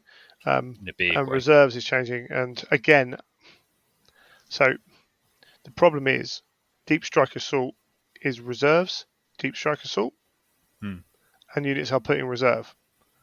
And although it states you can do stuff from deep strike assault, it goes against what's in the reserves rules. Oh. Yeah. So reserves say things about moving and charging that deep strike assault says other stuff. So, small, but probably needs to be clarified. And the deep strike assault rules work how they should do. But essentially, deep strike assault, stuff it. All the models come down at once. You roll for one of the dudes, and then depending on how well you rolled, basically, as to whether you or your opponent get to choose where stuff drops in. You roll one scatter roll, and then the rest of the stuff comes in around it. And then, basically you roll a d6, and on a 1, the opposing player deploys the other units, and on a 2 to 6 you deploy them within 12 inches of the first. So it comes down in 1 point, so you can't deep strike assault and pin a whole army in, but you have more control over where it's going. And then with reactions, the opponent can react then to that movement, that kind of stuff, interceptor, blah, blah, blah. Lots of cool stuff. Get some augury scanners in because it gives you some rules to defend against that as well. But yeah, so night fighting, when the special rule is in play, all units suffer -1 penalty to their leadership and ballistic skill, which is quite big. And no unit may draw line of sight to any unit that is more than 24 inches away. You can barrage, but you must scatter rather than hit. So again, that's a big change for night fighting, which is in a fair few missions. However, my one disappointment with the book so far is the missions. Because apart from changing War of Lies point scoring to remove the -1, they're the old missions. Blood Feud, Onslaught, Shatter Strike, Dominion, Tide of Carnage, War of Lies. And most of them are scored at the end of the game. And I hope these are here because down the line we're going to get more missions coming out in books. It's the obvious. It's an obvious thing to include in subsequent publications. But I thought that these missions, the base missions, would have been changed because these are tired. Really tired. Dominion's the only ongoing scoring mission. The rest are, and the rest can all be kill your opponent and then you're going to win. Whereas Dominion is the one where actually you can kill me, but if I've racked up enough points by the time you do it, I still won. Which is a much better system. It incentivizes building an army that just kills your opponent less. Reduces that incentive. I was just rereading the bits on Deep Strike Assault, which is a type of reserves, compared with the overriding rules of moving on from reserve. And as you say, but it says that is a classic thing that's going to be clarified. I think because Deep Strike Assault is its own thing, that but it says place your units in reserve. Well, yeah. And reserves is its own thing, and the same goes for flanking assault as well. Yeah. So you can charge out of flanking. Well, also the way it's formatted suggests that flanking assault and Deep Strike Assault are both subtypes of reserves. Yeah, which would normally follow the umbrella rules of reserves, and because therefore they can count them. But it would be better if it was FAQ, clarified. Yeah, it's a classic FAQ item. Yeah, simple. Yes, you can. And I did clarify that one. You can definitely do that. So yes, we're going to leave that there. You have clarified it. I've asked that one. Yes, you can definitely charge. Because again, it says assault, and assault is a phase. I was also like, well, you could fight in the assault phase. And I'm like, well, that wouldn't happen because you have to charge to do that anyway. But actually, we've seen a reaction where you don't have to charge in your assault phase to be assaulted. So actually, yes, it's a weird, because of the nature of all the things that go around it, it is definitely worth a clarification, although it is fairly obvious, that one. But yeah, there is the one earlier which things that are clarified usually. maybe this is one of those things. Maybe I'm reading too much into it. Other things, I think in general the book's pretty clear. There's always going to be one or two things. It's a weighty tome, isn't it? It is absolute beast. And obviously nearly 500 pages. Yeah, and obviously they need to spend a lot of time talking about 18 legions and all the other things you can do. Which I think they do rather well, actually. Yeah, these little preview things. I think those are quite nice little summaries. Yeah, because someone who doesn't know anything about the Horus Heresy picks up this book, they need to understand what's going on. And we're talking, 140 odd pages of background, some lovely images and timelines and lots of cool stuff. But we're going to leave that there. We're going to come back. This episode is going to be pretty long. But we've got some more cool people to talk to. So yeah, we'll be back after the music. Thank you for joining me, Howard. Pleasure, Greg, as always, and particularly at this most exciting time when we get to delve into these new things. I will say now. We'll probably say at the end as well. The next episode will probably follow on hot on the heels of this one as well. I'm going to get like 3 episodes out fairly quickly. Fingers crossed. Just try and stop us. Yeah, there's lots and lots to talk about. So wonderful stuff. Cheers.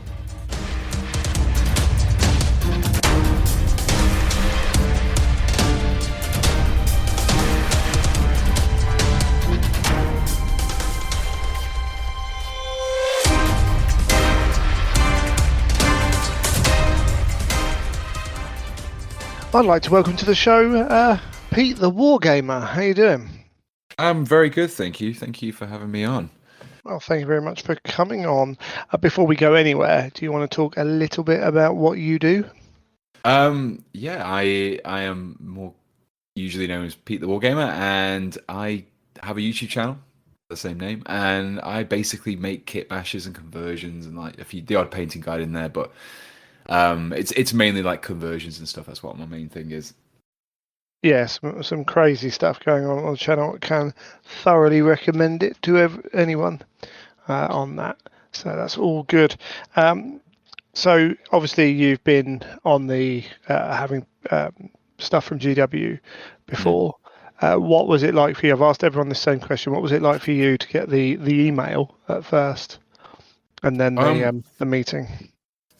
So I think getting that initial email and kind of getting it through that Games Workshop wants to be part of something. It's like a really nice feeling because it's something that you've always been involved in for a while, and to get like the company who makes all the stuff that you've been enjoying for 20 odd years to kind of say, yeah, we want you to be involved. We want you to come and have a look at some stuff and do some stuff for us and get some early access stuff as well. It was really good. And I guess, I mean, I'm not really a sports player, but I suppose it's like being asked by a sports team that you've followed your whole life, just being asked to kind of go in and play a match or something. It's just at that kind of level, I think. Yeah, I've not heard that analogy before, but that's quite a good one. Like, how much do you want me to pay to do this? I'll still pay my match fees. It's fine. Yeah, that kind of thing. Yeah, exactly. Yeah. And obviously this one was a bit. Did you have any idea before that meeting about what was going on? So obviously there'd been some leaks about the Horus Heresy for a while, but I mean I didn't really know exactly what it was going to be. Sure. I had like an inkling that it could be Horus Heresy, could be. I mean we've still got Warhammer Old World that's still kind of doing the round. So was it going to be that or the Horus Heresy? But yeah, I suspect it was going to be something big, and that's kind of what I thought it would be. Either of those two. And then being told exactly what the plan was. How did that go down? I mean, to us, it's kind of a bit of a kind of a shock, really, because it was like rather than just being a case of, oh, this is coming out, we're gonna maybe send you some stuff early to kind of have a play around and do some videos. It's like, no, we want you to do, we want you to build a focus on one of the legions. We want to build the box as that legion. A few guys got the Primarchs as well. And it was just kind of, okay, this is like a big thing. This isn't just we're just letting you know that something's coming up to give you a heads up. We want you something involved, and we want you to come along on the day. And it was obviously good because I knew there was a lot of other people involved, and it was really nice to be able to meet new people, meet people that I've kind of only ever spoken to online or that I've seen their stuff, their content, and being able to speak to them in person. It was really good. Yeah, it was just kind of a really nice kind of little community thing as well going on. Sure. What was your history with the Heresy before this? So my kind of introduction to the Heresy came, I'd say, predominantly when the Betrayal at Calth came out, and obviously the Burning of Prospero boxes came out. Right. So that was my thing. As soon as I saw like the Mark III in plastic and the Mark IV in plastic, and obviously the Cataphracti and everything that kind of came around it as well, I was like, yeah, these models are really nice. And I did like a whole series of like painting guides, one for each of the legions, and I did that over the course of a few years, and I did that when those boxes came out. So yeah, that's kind of what I did mainly, and I've always enjoyed the components and the kits as well. It's never really been a game for me, but I'm not usually into the gaming side of Warhammer as much anyway. It's usually the hobby, so I've always been able to appreciate the actual miniature side of the game anyway. That's fair. The background wasn't really anything that you were into. It was just... yeah. The background, yeah. I have read a few of the books. All right, cool. Not loads of them. I always often would spend my time and being is a necessity of doing conversions and kit bashes and stuff. It's always good to have a good understanding of the background of 40k, which is where I do a lot of my videos. But then obviously that then seeps into the origins of these of what the chapters came from and these legions came from. And so it's always been, I've always liked to read up on it and where certain things came and where certain things had their roots in. So yeah, the lore is as well is one of those things I've always had an interest in and still do. Excellent stuff. And were the World Eaters thrust upon you, or was there a request put in? No, I got told that I was getting World Eaters. I don't know whether that was because they were the only ones left at the time, or because I'd done I'd done like a chaos version of the Fafnir Ran model and made him like a Khorne version. So I don't know whether maybe that played a part of it. And they thought, mate, this guy likes to put blood effects on stuff, so let's give him the World Eaters. But yeah, I was happy to get them either way. Yeah, that kind of your thing. Oh yeah, we talked about your Fafnir Ran on the show when they were shown off. It's something you have an affinity with, is it? Yeah, I like anything you can convert to chaos. I mean, everything can be converted to chaos. I recently did some Custodes, and it's kind of split. Some people think it's just a fun little thing, but like sticking Nurgle bits onto Custodes is like it's sacrilege for a lot of people, but it's just a bit of fun. It's just quite nice to see people's reaction.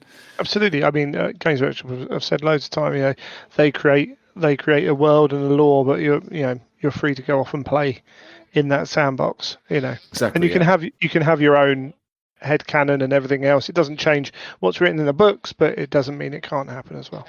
Exactly, yeah. Excellent stuff. So the box arrives. There's a lot of models in there. Mm-hmm. Was the sheer number of models intimidating, or was the fact that you just can't help yourself and those models had to be adapted?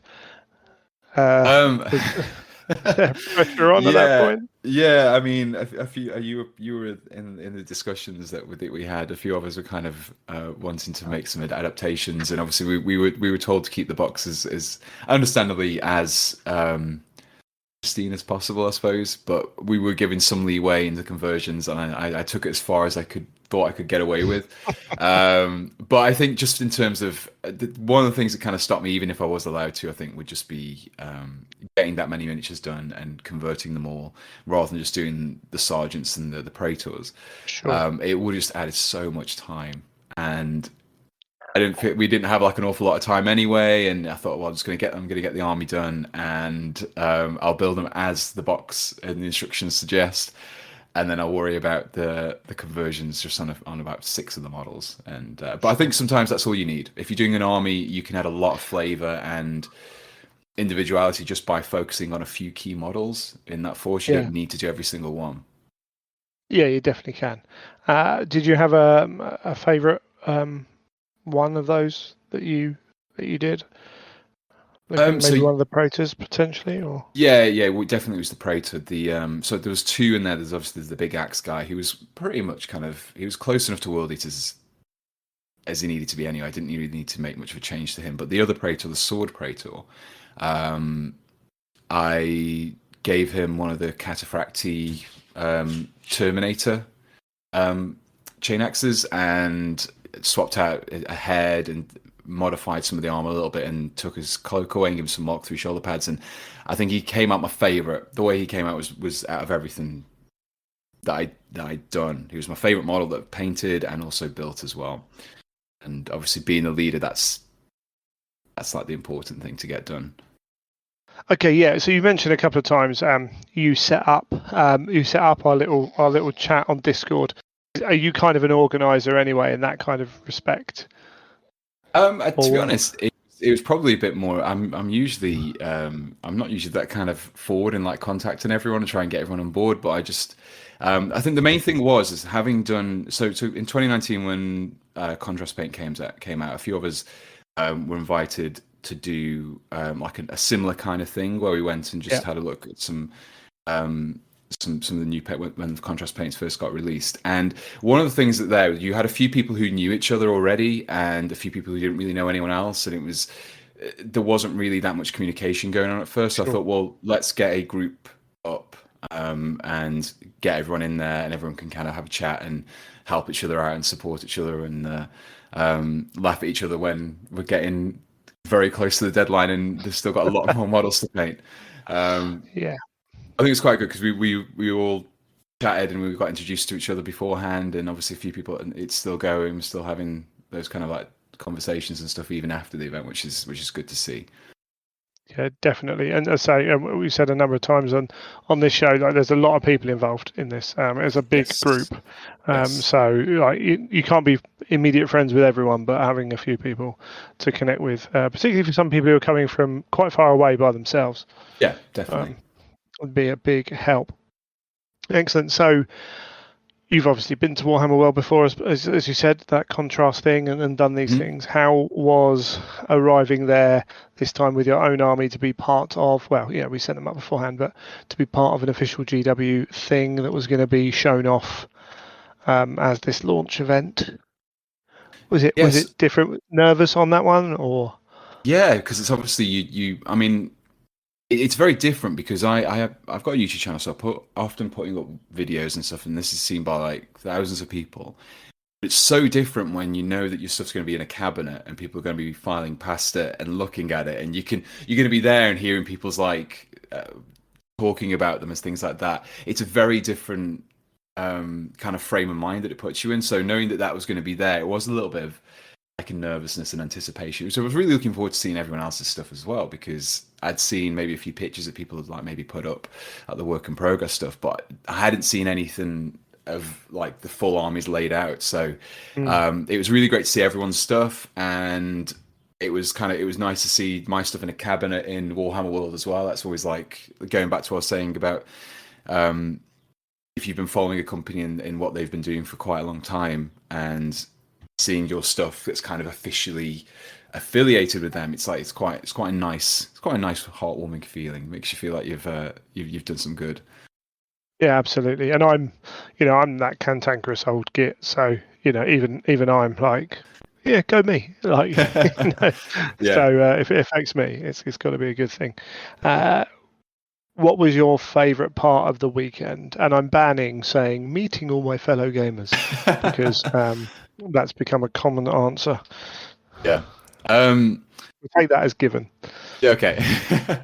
So I think actually one of the things that I really liked was it was pretty cool kind of see everyone's like just see, because it's something we've known about for a while. We've had familiarity with a lot of the stuff that had been that was announced on that Saturday, and kind of being there on the day when everyone else was kind of learning about it for the first time was pretty cool. And obviously you saw people who had like the painting stations, and people were painting the Mark 6s, and it was like the first time that these people had been able to pick one up. And after I painted 40 of them, you kind of lose the appreciation of like how nice of a new thing it is, because you've been sat there just like spending your evenings painting one after the other to get a project completed.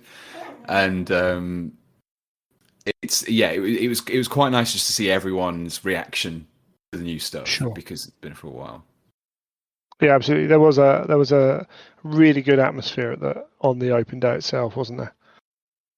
Yeah, so I think the whole probably my favorite thing about the whole event really was just the fact that we had everyone there seeing all the new stuff for the first time, and it's something that we've obviously known about for quite a while up to that point, and lost the appreciation of it being new and shiny, and like how nice the Mark 6 kit is, and obviously seeing that everyone being able to play with it themselves by doing the painting stations and seeing all the new tanks and stuff. It was just good to see everyone enjoying new stuff and being there whilst they saw it, because it's one of those when you know a secret and you can't tell anyone. It's nice when that secret kind of finally gets out and you can see everyone talking about it then. For sure, especially when you've got to build and paint those on such a tight time scale. Like, familiarity breeds contempt. Like, there were times when I pulled back from models and was like, oh no, these models are really good, but I haven't got time to think about that. I've got to crack on. Yeah, exactly. And I think that was the thing. It's good. Like now, after doing the event, like I think up to the point of the event, I said this to a few of the guys there, that up to that point, I was like, oh, I'm not really bothered about doing any more Mark 6 stuff for a while. That's fine. I don't need to do another Spartan or anything. But then after being at the event and seeing everyone kind of get excited for it and having like a few weeks away from doing all that, it's got me like in the mood to do more again, which is good. But I think just having those few weeks of just going ham on that hobby time, it was I wouldn't say it was hard work. It was a lot of work, but I did enjoy it, and the result was good as well. Oh, definitely, absolutely. And do you have a favourite thing they showed off that weekend from the Kratos, the special weapons kits? Or so I do like the tanks. Kratos tank's a nice tank, and it's obviously nice to see the plastic Rhino and the Sicarian, is it? But I'm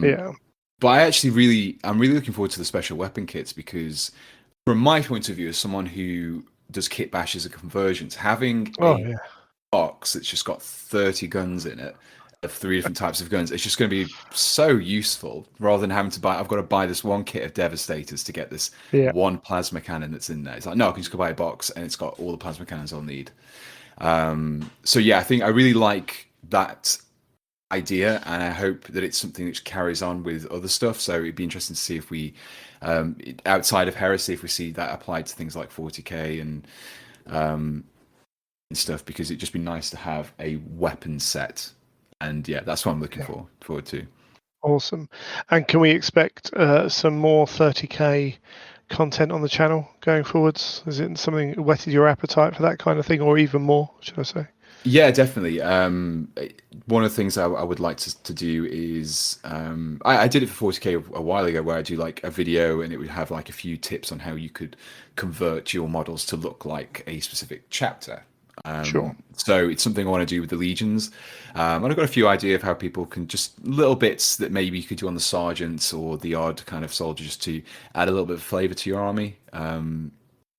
That's definitely on the cards soon. That's awesome. Yeah, those kind of things to say, you've got these, it's all very well. Games Workshop aren't going to produce plastic kits for 18 legions, because 99% of the model is the same. But those little bit of individualizing, as you say, accenting here and there, can make a whole difference to an army. Brilliant. Anything else about that weekend that you think you really want to talk about that I missed off? Doesn't have to be. No, I think that's everything. You've covered everything there. Awesome. No worries. Well, thank you for joining me, Pete. I will be watching your channel for more of that heresy stuff for sure coming up. You're very welcome. Thank you for having me on there. There's quite a lot of stuff planned out on the channel, so hopefully I don't get too sidetracked and can carry on with it. And as with all the others, I'm going to put all the links in the show notes. Wonderful. Cheers, man. Thank you very much.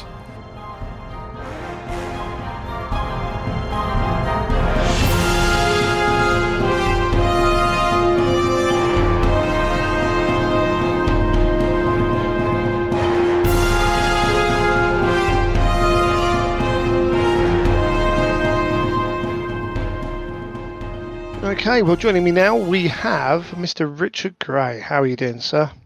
I'm doing pretty well. Been sticking together some more category, building up my Imperial Fists. Blimey. Excellent stuff. Before we go into the thing, though, where do you produce your content, Rich, and what do you do? I kind of produce it everywhere, really. I've got a YouTube channel. It's fairly new. I teach people how to paint.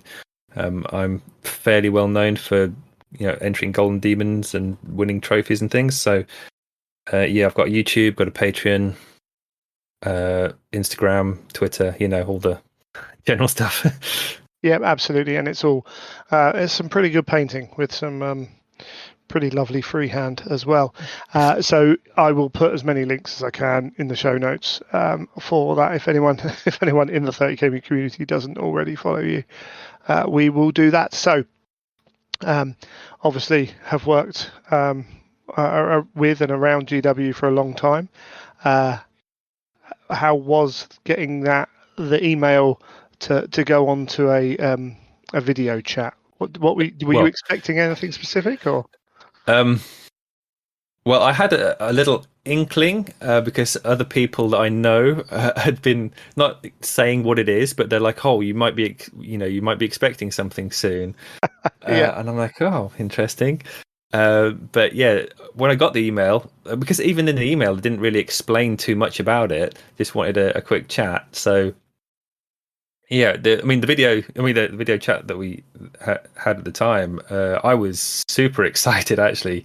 As soon as they start talking about the heresy, because I've been into the heresy for ages. Like I went off it a little bit towards the end. Sure. Because I focus a lot on painting. I don't get as much time to game as I'd like. Yeah. So different models, different game systems, and things. Whatever I like the look of, but I love the story of the heresy, and so yeah, I was straight in there to sign up to it. Did you have an inkling that it was going to be heresy, or? I think there'd been various rumors and things on the internet that heresy was coming out, and I try and stay away from leaks because I like the excitement of seeing stuff new. Fully formed. Yeah, fully formed. Yeah. Also, like when you see the leaked pictures, they're always a bit. They give a bad indication of what it is. Quite often, I'll see someone with a leak, and they're like, "Oh, this looks rubbish," because it's a bad photo, and you don't really get the full look of the model. Yeah, absolutely. That's fair enough. So, remind us what you painted for the open day.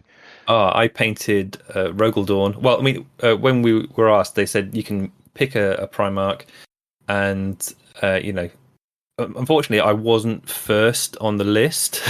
Right. Okay. Yeah. And so I think I'm not sure if they did it alphabetically or what, but like some of the other ones are gone, and I was like, oh, I quite fancy Vulcan, and like, no, you can't have that. And I was like, oh, maybe I don't know. It was like, I think it was like my third choice. All right. Okay, that's cool. That's quite interesting because I got was like, oh, we've marked out word bearers for you, and I was like, yeah, I really want Iron Warriors if they're free because they're easier to paint. You just dry brush. Yeah, pretty much. So I was like that, but I wonder if there was a reason they chose, or Liam had. I say whether it was chosen for. Some of them were like, we've reserved this for you, and some of them were chosen. That was the thing. I think they said Liam's quite well known. I mean, that's his thing, isn't it? He likes the salamanders. So yeah, that's fair enough. Fair enough. Yeah. So Dawn was third choice. What was it about Dawn? I mean, it's a bit. I should have gone for him straight away. I think the thing was, I was looking at just the sculpts themselves. Sure. Like from. I've got a 40k Imperial Fist army, so it's not like I disliked Dawn or anything. Sure. Yeah. But when selecting him compared to the ones that were left, I purely from a painting standpoint, I quite fancied the fact that he was just all gold. Because I was like, all right, I'm going to do him all non-metallic gold, so then I don't have to worry so much about the colours. Because when they were, when we were picking our Primarchs, they were like, "Oh, can you try and keep the colours, close to the lore, so it all fits? Don't go too off-piste, as it were." And so I was like, "Right, well, he's gold then," and I don't have to worry about making sure the armour colour's right or anything like that. Yeah, absolutely. Yeah. So what would have been your second choice? I'm intrigued. I think the lion, because it was a new sculpt. Sure. That was the thing. I was like, oh, it's a cool model. And I was going to ask, how many Primarchs have you painted before this? For Heresy, none. Have you not done any Primarchs before? I've not done any Primarchs before. I've had Mortarion for ages, but so I was going to like years ago start painting him, but I was looking at his face and I just wasn't happy with the look of his face. So I started cutting parts off of it to resculpt it, and then I was like, oh, I've cut a lot of that off now. Created too much work. That's fair enough. So funnily enough, Liam that did Vulcan, he's sending me a spare Vulcan head that he has that I'm going to put on Mortarion, and then I'll sculpt a hood for him. Oh, that sounds cool. Okay, cool. Because you're obviously very familiar with working with resin and forge welds. Yeah. But I suppose people, when they think of you, maybe think of your knights and things like that you've done, armor panels. Yeah, I've worked with a lot of resin. I bought so much Forge World stuff. I've got whole armies of it in bags. You're on the right show. Yeah, and I've just started again now with the Heresy 2.0 kicking off. I'm like, oh, I can go back and just order all the other things that I never ordered before. Yeah, absolutely, it's just one big excuse, isn't it? Okay, cool. So. Well, I mean, obviously, the level of painting you're painting at, I try to think how many golden demons you've got and all that. You're very used to that kind of sculpt anyway, and that kind of centerpiece model, which, I think some people underrate like how, you get a model, you paint it, but you're used to doing that kind of thing. It's not just the skill level; it's the 10,000 hours, isn't it? Yeah. So, like when I looked at that, I mean, for me, it was easy because I knew exactly what I was going to do when I was painting it. Yes. I know, like, it sounds a bit like egotistical, but like for me, non-metallic metal isn't any different than painting any other type of surface, and I know how to do it. So. Like the principles aren't, are they? I mean, like everything, like has reflective surfaces and different levels of reflections and things. The principles are all the same, and like, cause I come from a traditional art background, and even to call it non-metallic metal is a bit alien to me, really. Like I'm used to it, but everyone argues, oh, true metallics versus non-metallics and things. It's all painting to me. Yeah, it's just metal. Yeah, you're right. Like I remember asking our good friend Neil Hollis how to paint. Doing the San Francisco 49ers colours for my Skaven Blood Bowl team, and realising that as he's explaining it, the trousers have to be non-metallic metal to get the colours right, or the weight. Particularly asking Neil Hollis to paint it, to tell me how to paint it anyway. They were always going to be that way, and then realising that I don't have the skill set necessary to do that. But the principles are actually fundamentally fairly simple. It's once you've figured out like lighting and how it all works. Yeah, that's the one thing that you need to be aware of. I mean, that's only relevant for kind of like my style of painting, though. Like, I mean, if you want to do Games Workshop like heavy metal style or whatever, then you don't have to worry quite so much about those sort of things. Yeah, awesome. So, have you been involved in anything like this before? With GW, were you up on the contrast paint thing? Yeah, I was invited. When was it? Like 2 or 3 years ago? I can't remember. Yeah, 2 years ago, I think Pete was saying. Yeah. Well, 3 years ago, 2019. Yeah, so I was invited up for that as well, and that was a lot of fun. It was kind of similar, very sort of similar situation.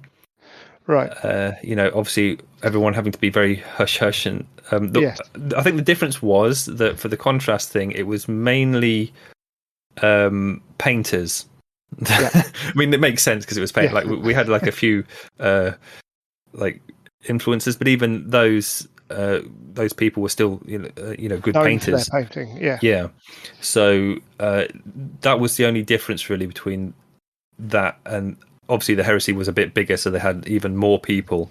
It was a little bit of a shock to my system actually, because it was the first time I've met a group of people since all the lockdown stuff. Yeah. I mean, I've been to a couple of events and stuff, but I think both you and I at times can be quite the grumpy old gits. Quiet guys in the corner, which is quite funny because we'd be there with Sylva. Could be quite a grumpy old git at times for being a very young, outgoing person. But there were a lot of people. And there were people there I didn't really talk to at all, just because of the nature of 3 days busy. Yeah, well, I mean, there were so many of us there.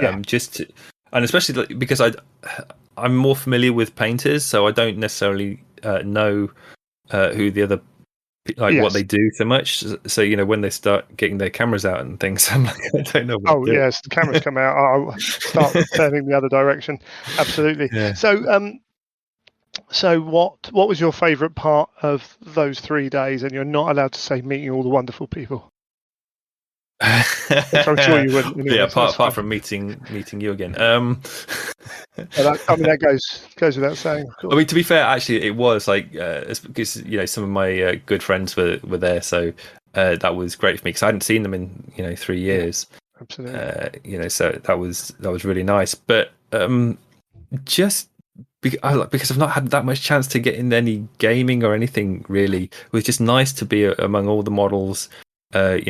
Just when they taught us how to play Heresy, like I was so rusty because I played. I had a game against you, didn't I? Where I was terrible. I smashed him. Yeah, every dice roll I got like a 1, I think. Playing the dice. That's right. Always playing the dice. No, it's all good. But yeah. Oh, so you did enjoy playing. So, I mean, obviously, the amount of hours you put in. Like, roughly, how many hours would you say that Dawn was? I don't know. I mean, it took me about 2 weeks to paint, but that was in with filming and taking photos and stuff. So, how much do you hate Angel Heraldez for being able to paint his Horus in like 2.5 days? Because I hate him a lot for that. Yeah, well, I mean, he is a commission painter, so he has built up his style. Even for then, speed, yeah. It's very quick and such a lovely guy that you then can't hate him, which is unfortunate. It's the first time I've actually chatted to him in person. Like I've spoken to him online, but he's so funny to speak to. Yeah, it was quite funny. On the when you joined the chat, there were 2 or 3 of the other people on there were like, "Oh, it's Richard Gray! Like, oh, amazing! Like, love his painting, love your painting, Rich." And then when Angel joined, there was like even more of that, and some people I was a bit surprised with, and his reputation and everything. I thought, okay, interesting. It'd be interesting to meet him, but he was so down to earth, so nice, and so fun. Like light-hearted with it all. Seeing some of the videos where he's just acting the fool, and you're like, he's just a dude at the end of the day. He's a real joker, to be honest. Yes, he is. Yes, he is. But no, it's great. So, with that gaming, is that something how did you enjoy the subtle changes we saw from? I really enjoyed them actually. So, I think one thing with Heresy is it tends to be like larger armies, and you can be a bit like just waiting for your turn. And I enjoyed the reactions. Sure. Just being able to interrupt and like the tactics involved. So deciding, because it's very limited the number of reactions you can do. So you have to think, if I use it now, then I won't be able to use it then. So and then I have to wait. Are you going to move that unit or that unit? And then if I decide to shoot those, then these guys then have a free run to wipe me out or whatever. Yeah, and it looks like there's some powerful reactions coming as well, but. But as you say, because they're limited, both sides have to play into it and say, okay, cool, you've got a powerful reaction, you can use it once, and I've got 3 options. So, cool, I'm prepared to lose one pawn. Exactly. If the other 2 can get in, it adds a lot more thinking, even on your turn. Like, I know it's very easy to switch off while you're waiting for your turn again, but like you don't have that option anymore. It might be a disadvantage for those who like to go to the bar and just tell their opponent to move. That's the only downside I can see. It was it was cool, and that was a good fun game actually. To be fair, quite enjoyed that. That was really good. Who's as you had a look round on that open day itself, which other models or armies really stood out for you? Apart from the Iron Warriors, of course. Apart from the Iron Warriors.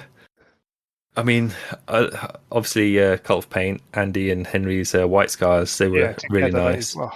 I think it was really nice because their Primarch and their army obviously were all painted in the same style, so they matched exactly. Whereas for the rest of us, generally, like we were split up. So like if you were a well-known painter, you got a Primarch, or if you're more of a gaming YouTuber or whatever it was, that then you got an army to paint.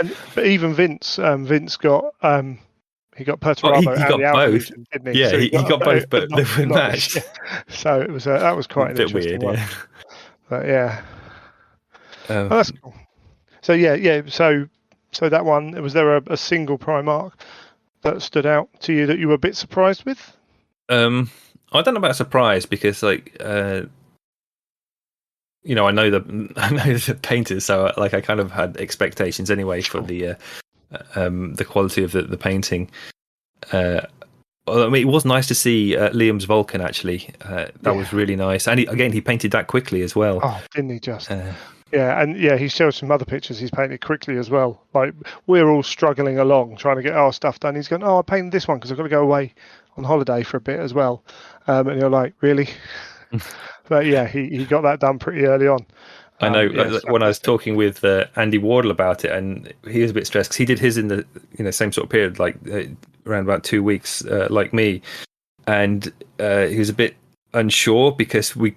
Like normally, if you're painting a model like this, you'd spend a lot longer than 2 weeks on it, for a display thing, and so we couldn't spend the amount of time refining it that we usually would. Sure. So we're like, this is going to go on display, and people are going to see this, and like maybe they'll have higher expectations than we can meet and in the time frame. So, but I mean, I think they all turned out all right. There's part of the fact that you've got a Patreon and you sell tickets to, teach people painting things as well. Was that an aspect of your thinking? Like, I've got 2 weeks and I need to make it this level because of what I do. No, were you pretty chilled with that? I don't mind that too much. I think I have a body of work I can always show. Absolutely. Other things, so that's not a problem. And I'm happy to I don't just show only the highest level I can do. Like, there's different times and places for different levels of painting. Hallelujah. Yeah, that's something that needs to get out across all levels of painting.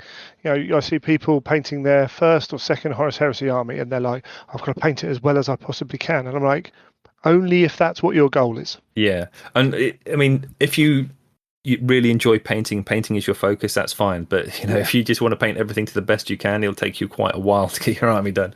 Yeah, absolutely. And there's nothing wrong with just and it does help that if you are, if you're whoever, like, if you've won a Slayer sword 15 times, then it's obviously it's easier to not paint to your best of your ability and still produce something. But even someone like me, I don't paint the best of my ability because it would take me even longer than you, because I don't work. That's not what I do. And at the end of the day, you want to get an army on the table painted. So and it's deciding, as you say, what is the goal for this model? What am I trying to achieve? And you can always have a balance as well. Like there's always like the nice character model or centerpiece that you can spend a bit of extra time on. Definitely. Like reward yourself with something good. Yeah, absolutely. Was there anything else about that weekend that took you, that surprised you, or was it just kind of seeing how it goes? And I mean, I wasn't exactly sure what we were going to be doing on the open day. Because there's a little bit of that. I turned up and I was like, went to ask for my special visitors pass, and they're like, "Oh no, you don't need one of those for today." I was like, "Oh, I'm not a special person anymore." That really hurts you, doesn't it? That really Richard's going to be on a couch somewhere saying, "I'm not special enough." But it was just like I wasn't sure how people were going to react. Because like there'd obviously been a bit of speculation online about the influencers. I mean, they called it, like, not even Games Workshop called us influencers. We're content creators. I'm not an influencer. They did call us top content creators. I am holding on to that. I like to say, if anyone asks me what I do for a living, I say I'm an influencer just because it winds them up. But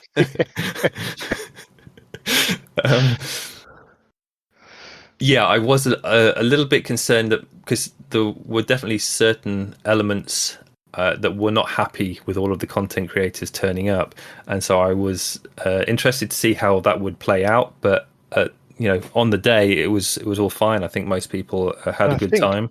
I think actually I have not seen for all the trepidation. Like I think the work has stood up for itself, and GW have been vindicated by the people they've invited. Yeah, I mean, I found it quite exciting. Like everyone's pumping out stuff today. I know there was a few people were like, "Where's all the influencer stuff?" Well, yeah, we weren't allowed to show it. So yeah, absolutely. Rules around these things, but it's coming out now, and people are going to have to go and look in places they've maybe never looked before. But exactly, maybe from the heresy open content themselves. But that's part of the point, isn't it? That this is beyond the old people who played heresy, and this is the game that's now gone. It's going to go, global, as it were. Yeah, I mean, I can only see positive things for that. Like, you can still keep to your own gaming circle. It's not like you don't have to concern yourself with what other people are doing. If you just want a very specific type of game, absolutely, that's fine. Options is good, but that energy was there on that day. I don't know if you really felt it on the open day. A lot of being tired. Oh yeah, there is that. It was tiring, but there were quite a few people there who didn't seem to be like heresy grognards, who were really hyped up for the event. Yeah. I did actually notice that.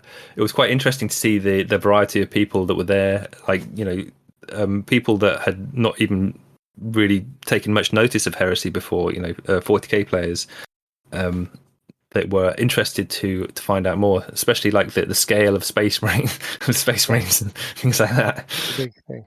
Awesome stuff. Well, I think we'll probably leave it there, my good man. And well, maybe we'll get you back on the show one day to talk about some painting something.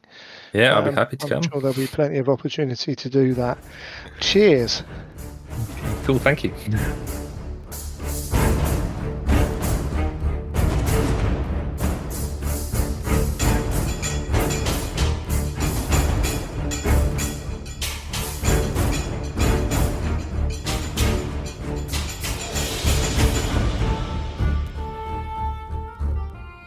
Well, I'd like to now welcome to the show Em. How you doing, Em? I am doing well, thank you. Excellent stuff. For the sake of for everyone listening, tell us who you are and what you do. Yeah, I'm M, or Electric Eve on the internet.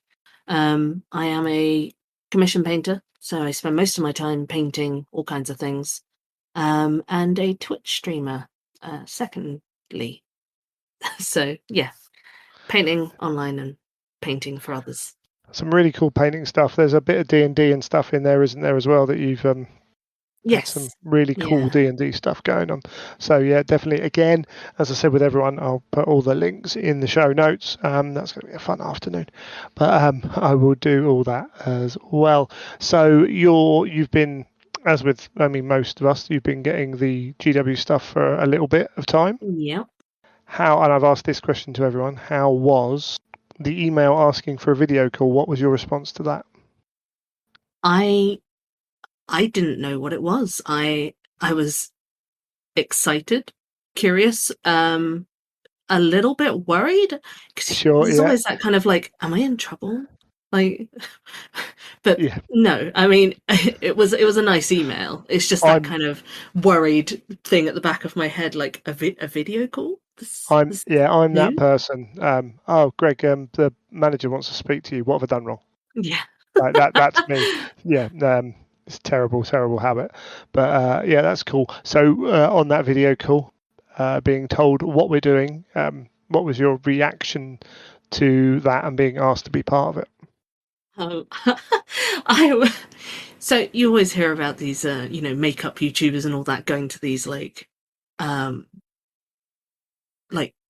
I don't know, these meetups where they somewhere and they all have to travel and they all do these vlogs, and it's just like a world away. I never really thought that it would ever happen with wargaming or me. It's specifically me. I ran downstairs and told my partner, I said, I'm going to Warhammer World to be a content creator.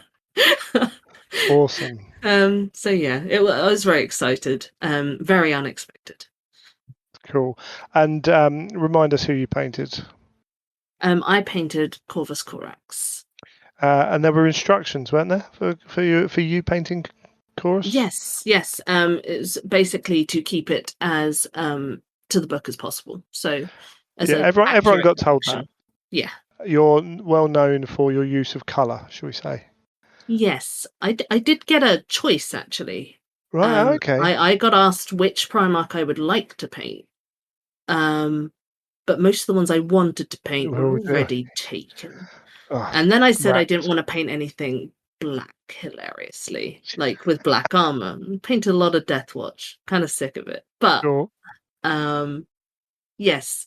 And then I got told which ones were left. I'd probably say they tell you there were like 2 left, and they were all both Oh, black. there was or like 5. I don't remember Yeah, sure. like exactly, but one of them was Gilliman, one of them was I think it was Lorgar, Right. Perturabo, and I was just like, no, fine, I'll take Corax.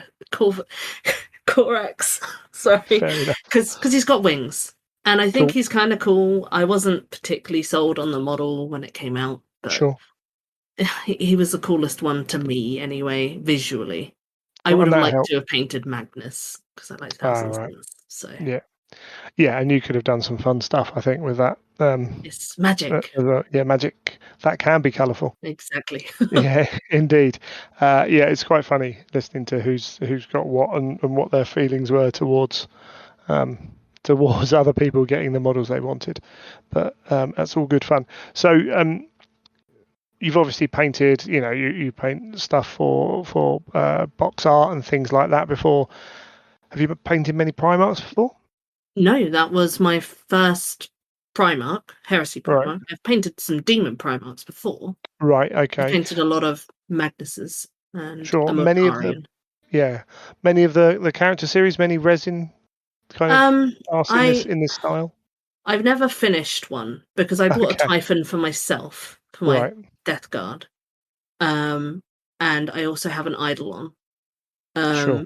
But I bought those back when I was kind of more into the gaming side. Right. And Yeah. I broke Typhon's scythe and I just lost it. And Yep. I think and we've then all been there with a resin yeah, model at some point. it kills the motivation. Oh yes. So no, I mean I haven't finished any of the character series specifically before. Okay. Cool. So how was it working with Corax? As you say, he's got those big wings and he's got that pose. I really like the pose. Actually, I think it works really well. I do. I've heard a lot of people who don't appreciate the pose. Yeah. And I was surprised because when I painted it makes for some nice opportunities with lighting and just the. I really like his display base. I think it's very cool. It's very dynamic. Turns out on the internet he's very easy to Photoshop onto a surfboard, but he does look cool. Like it's.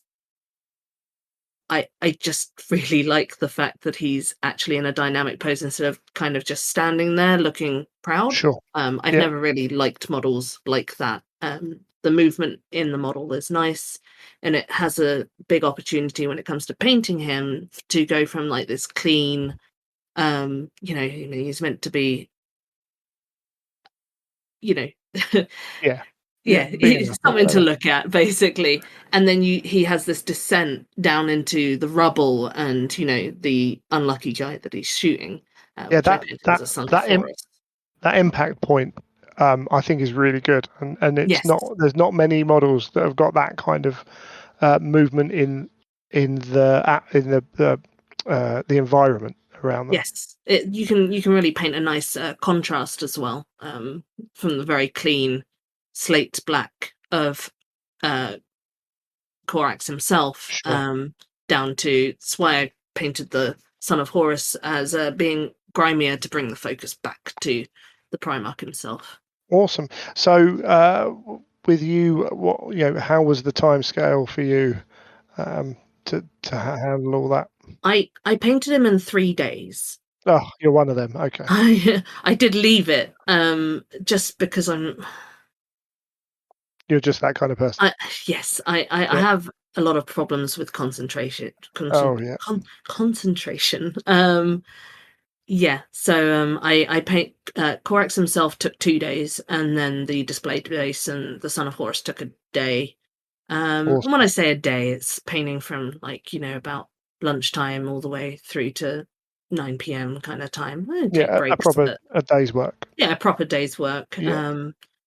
It took a while for me to settle on, getting his face right and all of that. But really, when Sure. it started painting him, I did actually airbrush him at first, and then the kind of it didn't look great. So I went back and blended it all by hand, because the kind of airbrush look didn't look convincing on his armor.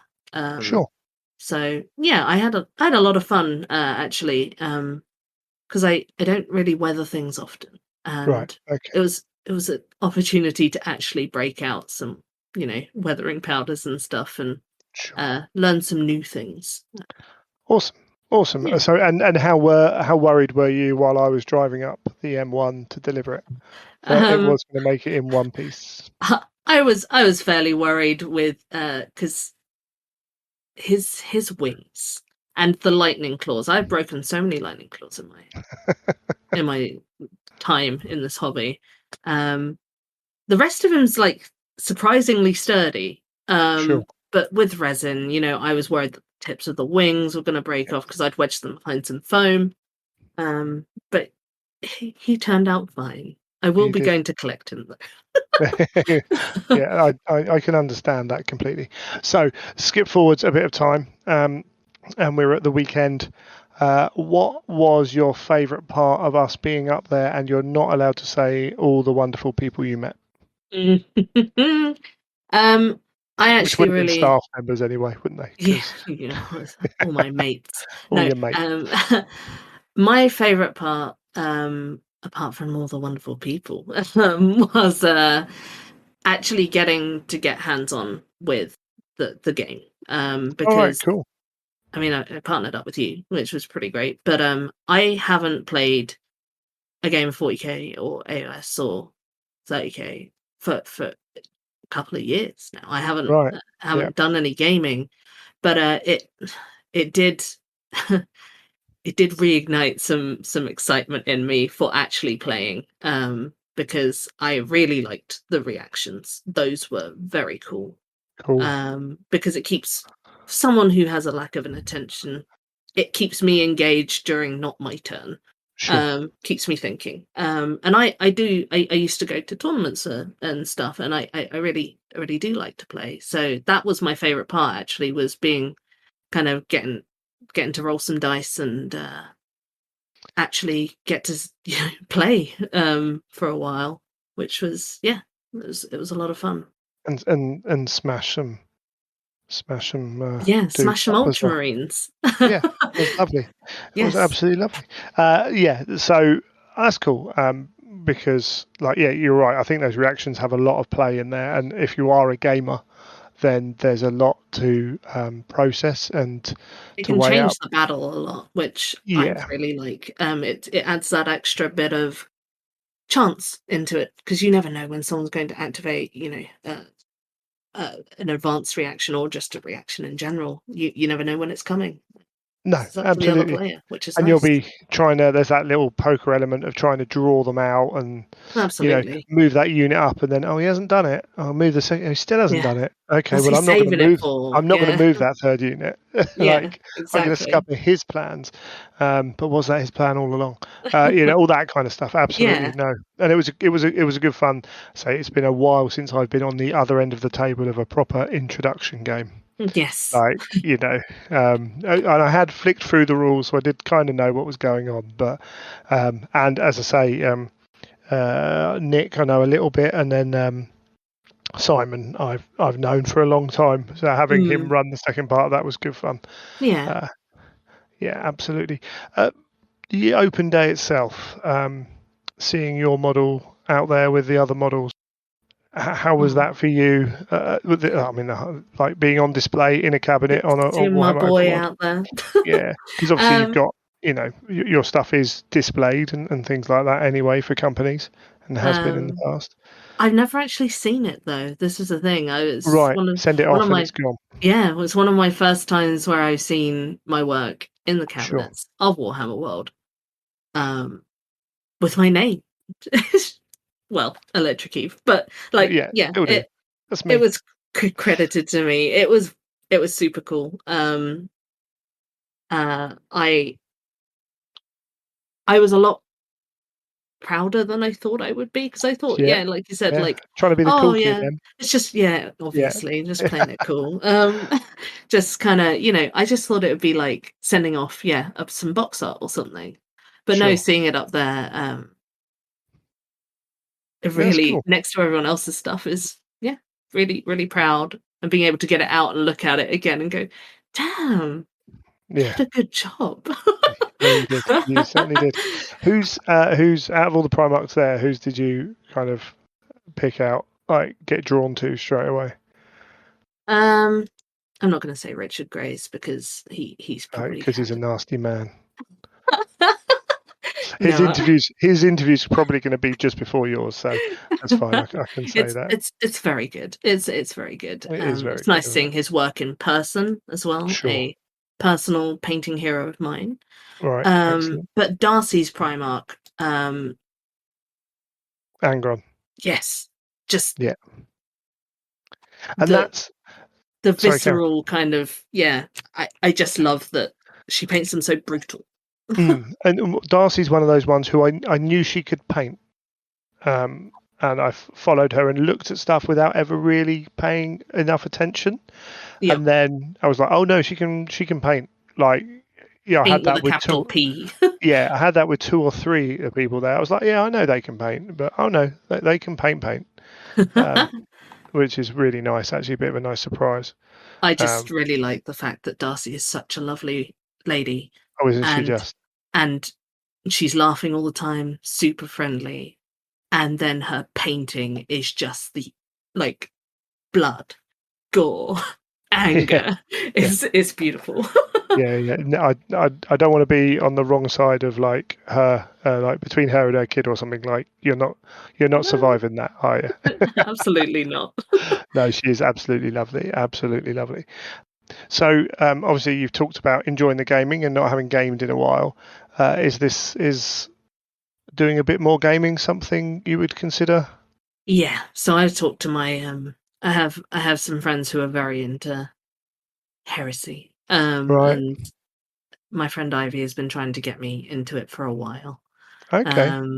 And she succeeded into getting me into Titanicus, to the fact that good. I have prepared some Titans, but haven't quite got me to the board just yet. Sure, because no I'm worries. very apathetic with that. But yes. Well, I mean, you do know we live fairly closely, and there is a club in just down the road from you in a lovely seaside town that there are some Heresy and Titanicus players as well. I do actually want to. The plan is to get my 30k Death Guard actually kitted out, because I do have a 30k army that I started way back at Betrayal of Calth. Sure.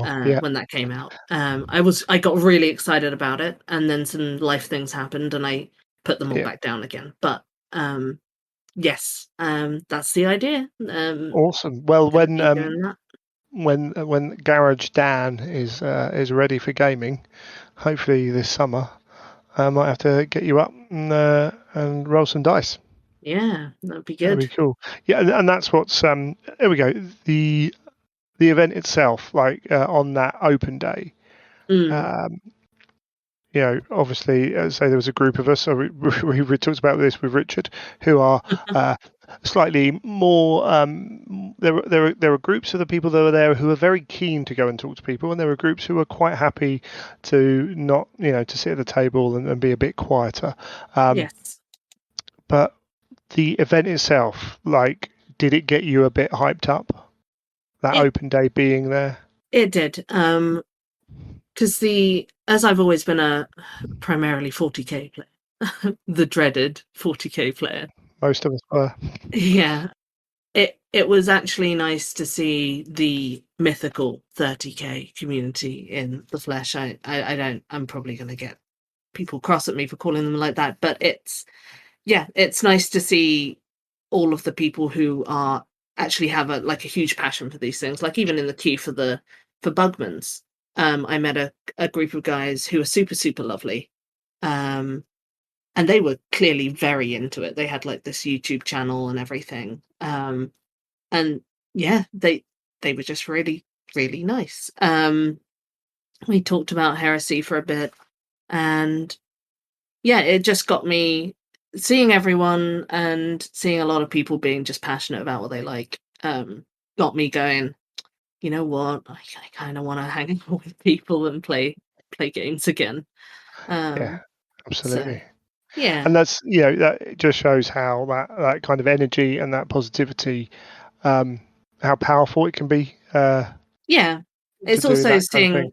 the well, I don't want to say really diversity because it's not really it, but it's the huge amount of different types of people who Yeah, you can game with, just the personality wise. yeah. Because I'm grumpy. I don't.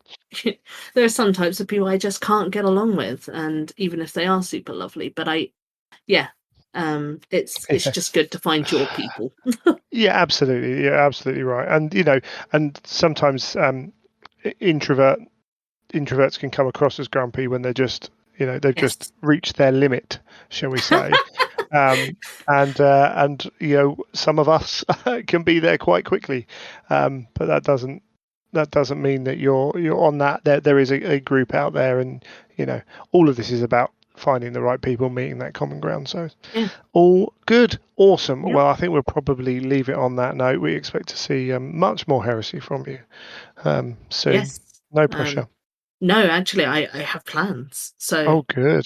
Exciting I'm times. very excited to get back into tanks. Oh, lovely. Excellent. I'm going to get my Typhon out and repaint it Good. because it's pretty bad. I like you're pretty bad, and I was sitting there thinking, yeah, I'd probably take it, but it's fine. It's all good. Oh no! I brush painted with Rakov flesh when I first Oh, started. that's not an easy. That's The- not an easy The brush. treads are all messed up, Yeah. and I'm gonna have to. Yeah. I mean, you could have gone super hard mode and chosen pallid witch flesh, but we'll let you That's off. the dry brush color. That's exactly. Yeah. So I bad. I was doing that as an edge highlight on some models at once, and yeah, that was a mistake I'm never going to repeat. Anyway, Yeah. we'll leave that there. Excellent. Thank you for coming on. No problem.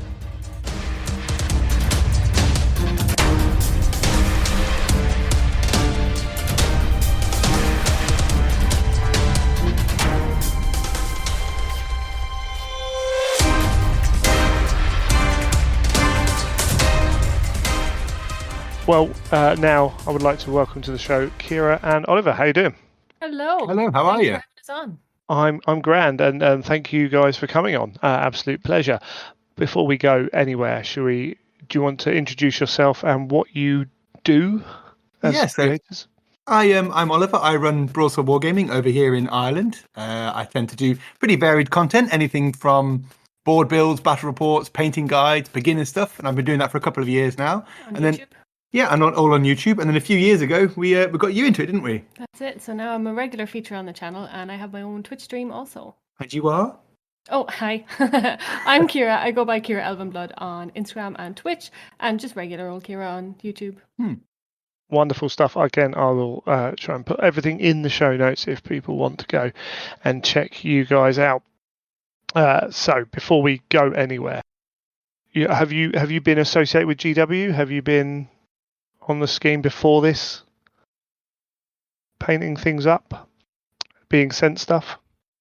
Oh, no. No, not really. No, actually, not Oh. before this. No, I mean, I've been going for a good few years now, but no, but only this was kind of the first time we had any sort of relationship with Games Workshop, actually.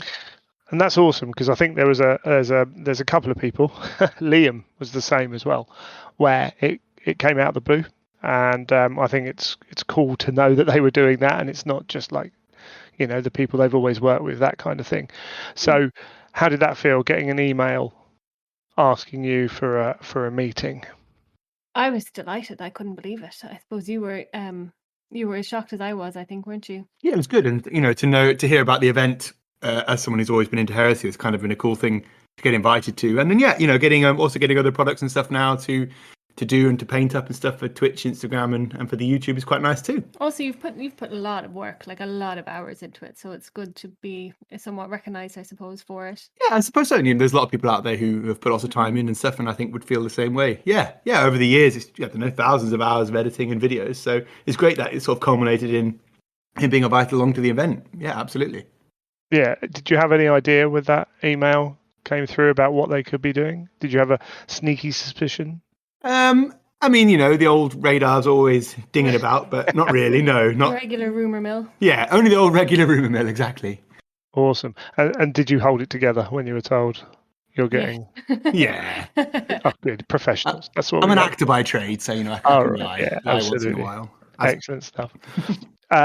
So I have talked about this, but I did get offered the word bearers first. Well, I don't know if I was first, but I got offered them before, saying, actually, could I change to the Iron Warriors because my painting levels suit spraying something silver, and painting over it. We're blaming you then. Yeah, blaming you for us ending up with the word bearers then. Well, that was it. I think they might. It's quite interesting who was offered what and who, negotiated what. So, did you have a choice? Was it? We had multiple choice. Yeah, I actually picked one legion and then changed my mind about 10 minutes later. It was Pickens though. But I think we had I don't know, 6 or 7 legions to pick from. Right, generally the bad guys as well, which I, as a loyalist through and through, not my bag of chips. Sure. But I ended up picking a traitor one because I have so many loyalist legions at home. It's nice to have one that I can kill over and over again on the channel, particularly the word bearers, right? Indeed, yeah, the moustache twirling villains of the everyone loves to hate them. Yeah, absolutely. So. And that kind of led you towards the word bearers then. Yeah. I think we got offered a few bad guy legions, and I don't, like things like people like the Iron Warrior, stuff like that. I can't remember who got offered now, but those sorts of legions. Like I don't know, I like someone at least that's like evil enough. Yeah, I don't really like any of the bad guys, right? No. So sure. I thought let's just go for someone super evil. Yeah, if you're going to go whole hog. I like it a lot. So. So you were saying you played Heresy before. Like, when did you get into Heresy, Oliver? Well, I personally, I've been collecting for I think about 30 years this year now. So right. Heresy was always your jam, wasn't it? Yeah. Well, when I was a kid, me and my older brothers used to talk about. Basically, used to dream about being able to play Primarchs and play the original legions. We used to make up fake rules for the Emperor and whatever. And this was when I was a teenager. So certainly, when Heresy dropped during 7th, I got some Imperial Fist straight away. Really, was it a familiar story to me, to be fair. All those conversations in GW a long time ago. How about you, Ciara? So I got into it through the books, slightly before we got wind of any of the new Heresy stuff, but it hadn't really interested me as a game just because I like buying shiny new things. And I didn't know anyone around here who played it. There wasn't much to see, but the lore really, really drove me into it. So as soon as I found out that the new one was coming out, I was like, I know this is for me. Yeah, you kind of plowed through those first 3 books. Well, I like being able to relate to the characters. Yeah. Not relate to them, but at least to have some sort of narrative in my head about what's going on, So obviously there's 2 of you. How did that work with building the box, painting the box? So normally whenever we get box sets, we're able to split them fairly easily. We always get drawn to completely opposite armies, but in this case we had to figure out how we were going to paint them as a team. I was really, really worried about that because our paint styles are so different, but we figured it out. We basically did a test model each, and then picked the best of both paint schemes and threw them out the window and did whatever Ollie wanted. No. Well, I think I did assemble the entire box, right? You don't do assembly, so I do, but you don't like it when I do. Got to file those mold lines off, right? Mold line, it adds character. Lumpy arms, whatever. But no, we kind of ended up. There's things we both do that we both like doing as well. Sure. And I quite like assembling models, and I'll stand there in the living room pretending to be a space marine with like one arm backwards and a leg forward, seeing what position looks cool. And as these were going on, obviously the Warcom stuff and the event, then I really wanted to make sure they were good. So I'd assembled them all, and then we picked a scheme, didn't we, between us eventually. got them all airbrushed, and then I actually disappeared off to Australia to help Lachlan from Zorpa Zorp do some filming. So I carried on painting Wow. while you were away. We tag teamed it, really, didn't we? We did, and then in the end I came back and touched up the oils, and then we did the basing and the rest of the models and kind of stuff together. Done. Bob's your uncle. How was the time scale on that? Because a few of us were feeling the pressure. Oh, we were like a day after we were meant to have sent it. Do you know what I mean? Like, we were there the weekend before, like up every night. Like, you know, you go to bed and I'd be up to like 4 doing something, and then Well, we didn't get started on it as soon as we got it, and then we got held up, obviously, with you being away. And essentially, when they were supposed to have it, we hadn't sent it yet. But it still got there on time. it got there on time. It did. It got there at least a day before it was meant to be. Well, at least a day before the event. That's a good thing, isn't it? They were there for the event. It's better than some. So, Yeah, exactly. Exactly. yeah. So we've arrived at the weekend. You're not allowed to say the people you met, but what was the best thing about that weekend at Warhammer World? As in, the content creators was probably the best bit. One of the best bits for me. That's what you're not allowed to say. Yeah, That's what you're not allowed to say. That's the one thing. Everyone says it, so you know. Oh God, it was such a whirlwind. What was my favorite thing? Right, you're. I mean, I've been to Warhammer World a few times. I used to live in Nottingham, so you know things like the museum were great. It was lovely to get the insight. But yeah, I don't know. Actually, it's great seeing all the rest of the studio and stuff. That was nice. I think just meeting people. You know, I think the seeing inside where they film was pretty cool. Yeah, and we got to. I prefer that to the museum because I've seen the museum a lot. Yeah, and we got to pick up a big hammer and wear a helmet and a cool. shield and with all the props. Yeah, mess about. Cool. Yeah, I think a few people have said the Warhammer Plus studios were, you know, that's something that you just don't really get to look at, do you? So no, it was great to see how they function. You know what their sort of setup is, and it's always nice to know, especially for those of us who are sort of cinematography minded. It's really nice to see how they did stuff as well. That was quite cool. Yeah, for sure. You talking about cinematography, you recorded some gaming didn't you, in the hall? We did indeed. Yeah. I should point out we were very lucky we were allowed to do that. You're not normally allowed to do that. So it's a rare instance that and we were allowed to film. We're allowed to film in the exhibition as well, which was cool. So it's really nice of them really to let us do that kind of stuff. We've got photos here and there of stuff, haven't we? But we got to film in the main hall. We filmed with Lachlan a lot. You lost your voice, so I ended up playing for you. Yeah, we got 2 games in actually. You did the second one where I was talking in a high pitched voice or not at all. So that's all I had left was his voice for the whole event. It was pretty awkward. Yeah, bless. Yeah, it was a bad time to lose your voice. It was. So the day itself, your models are in a glass cabinet shown off at Warhammer World as part of a official Games Workshop event. How awesome is that? Very cool. Oh my God, that was so cool. I posted about that after. It was just bizarre to think that they were still there. They didn't show off the whole army. They had about half the army on display. My favorite pieces actually weren't in there, so I was like, no. The lightning claws. All right, but okay. they'll be there for the I assume for the Warcraft article. But that was amazing. Yeah, it's something I've never done. You know, I used to read White Dwarf from like whatever issue, like all the way back in the yonder days, and it was always like, you know, kind of the dream really to get a model in there or get an army in there or get something displayed. So it's really cool to have had that done. You know, it was kind of like the thing of dreams, really, wasn't it? Yeah, it was. Some people have used the term surreal, and I think it certainly fits for me. Definitely. What out of all the people's work there? Whose did you like the most? Ooh, you know, that was my first time meeting Lachlan, and we have a relationship with Lachlan outside of that. It was the first time I've ever met him in person, so that was the highlight for me, I think. But there was a lot of standout people, but I actually went through that on one of the Twitch streams. I was like, oh, do you know who was the best? Was this person, this person? By the time I was done, I think I named everyone, so it's probably a waste of time. But I'd say Lachlan for sure. I might have misspoke. Whose Legion or Praetor was the one that whose really models stood out to you? Yeah, sorry. That's all right. Oh God, I think the Primarchs all were. Oh come on! You've got to pick one. You can't. They were all good, man, weren't they? Like I think they were all good. Nice to see. It's pretty hard to pick. I mean, did Horus not win the event there? Win the painting competition? I think that weekend. No, it wasn't. Well, they weren't allowed. The Primarchs weren't allowed in that. How were they not? What did win the Primarch? I can't remember what won the painting event now. But Angel's Horus was Yeah, it was pretty amazing, wasn't it? Absolutely stunning. I think. Amazing. They were all really good. If I'm honest, Oh, yeah, absolutely. They Vulcan are. was amazing.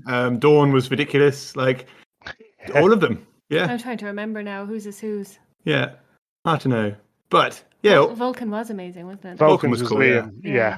Yeah, it Liam, was. yeah. That one was was amazing. stunning. Yeah, really good. I do think the word bears are all right, but half of the Ultramarines are really good as well because I painted those.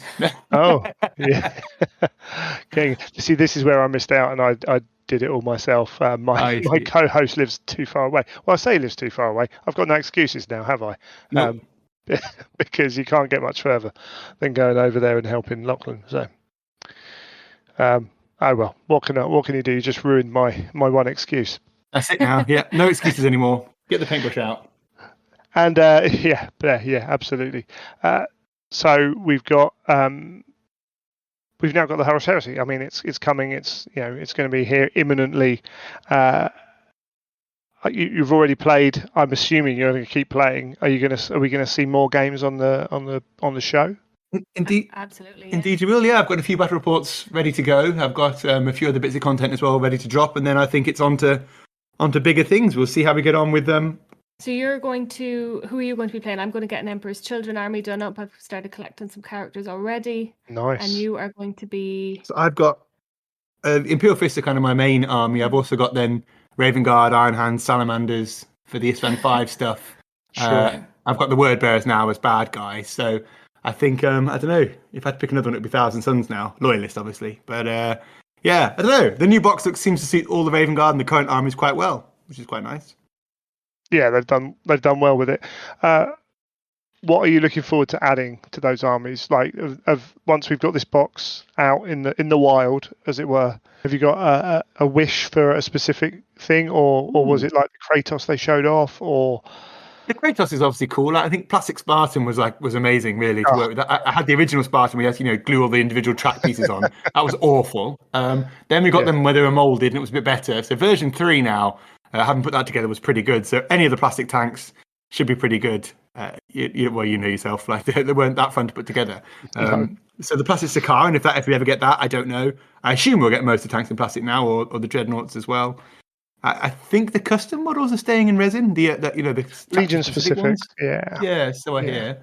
But yeah, I don't know. What are you looking to add into yours? Maybe when it comes to building an army, but I picked Emperor's Children because I know that they're quite like close combat. But sure. I'm going to need a lot of help because I don't play 40k. I play a lot of Age of Sigmar, so I don't know anything when it comes to vehicles or tanks. So I'm looking forward to figuring out what I do need. You've got a nice purple scheme, don't you?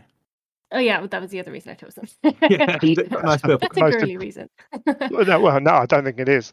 I think that's a gamer's reason, isn't it? Okay. Or a hobbyist's reason. If they look good on the tabletop, does it matter if they're getting taken off in droves?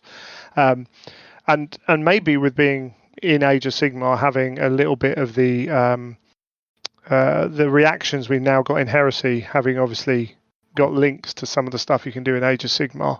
That's true. I made that connection actually. Yeah, that's very true. Sort of the Overwatch or the stand or the move back or forward. Yeah, I'd never actually made that connection. Yeah, that's very I true. think I play everything, but yeah, I play Age of Sigmar as well, and I quickly fell into that kind of movement. Oh, I can do this. Okay, cool. It was a very easy transferable skill actually. Yeah, I'm excited. It's a good excuse for me not to learn 40k. I'm too busy learning 30k. Sure. Like one game in your head, I think, and once one goes in, the other goes out. So if you get 30k in there, you'll lose Warcry or Kill Team. That'll go. And real Primarchs play 30k anyway. So yeah, exactly. Yeah, it's awesome, wonderful stuff. Well, thank you very much for coming on. Oh, no worries. Will, as I say, go and check out the show notes for all the links to go and find you guys. I have seen your video of your dual build, and it was very good. Most impressed. Thank you very much. Yeah, go check the guys out. Thank you very much.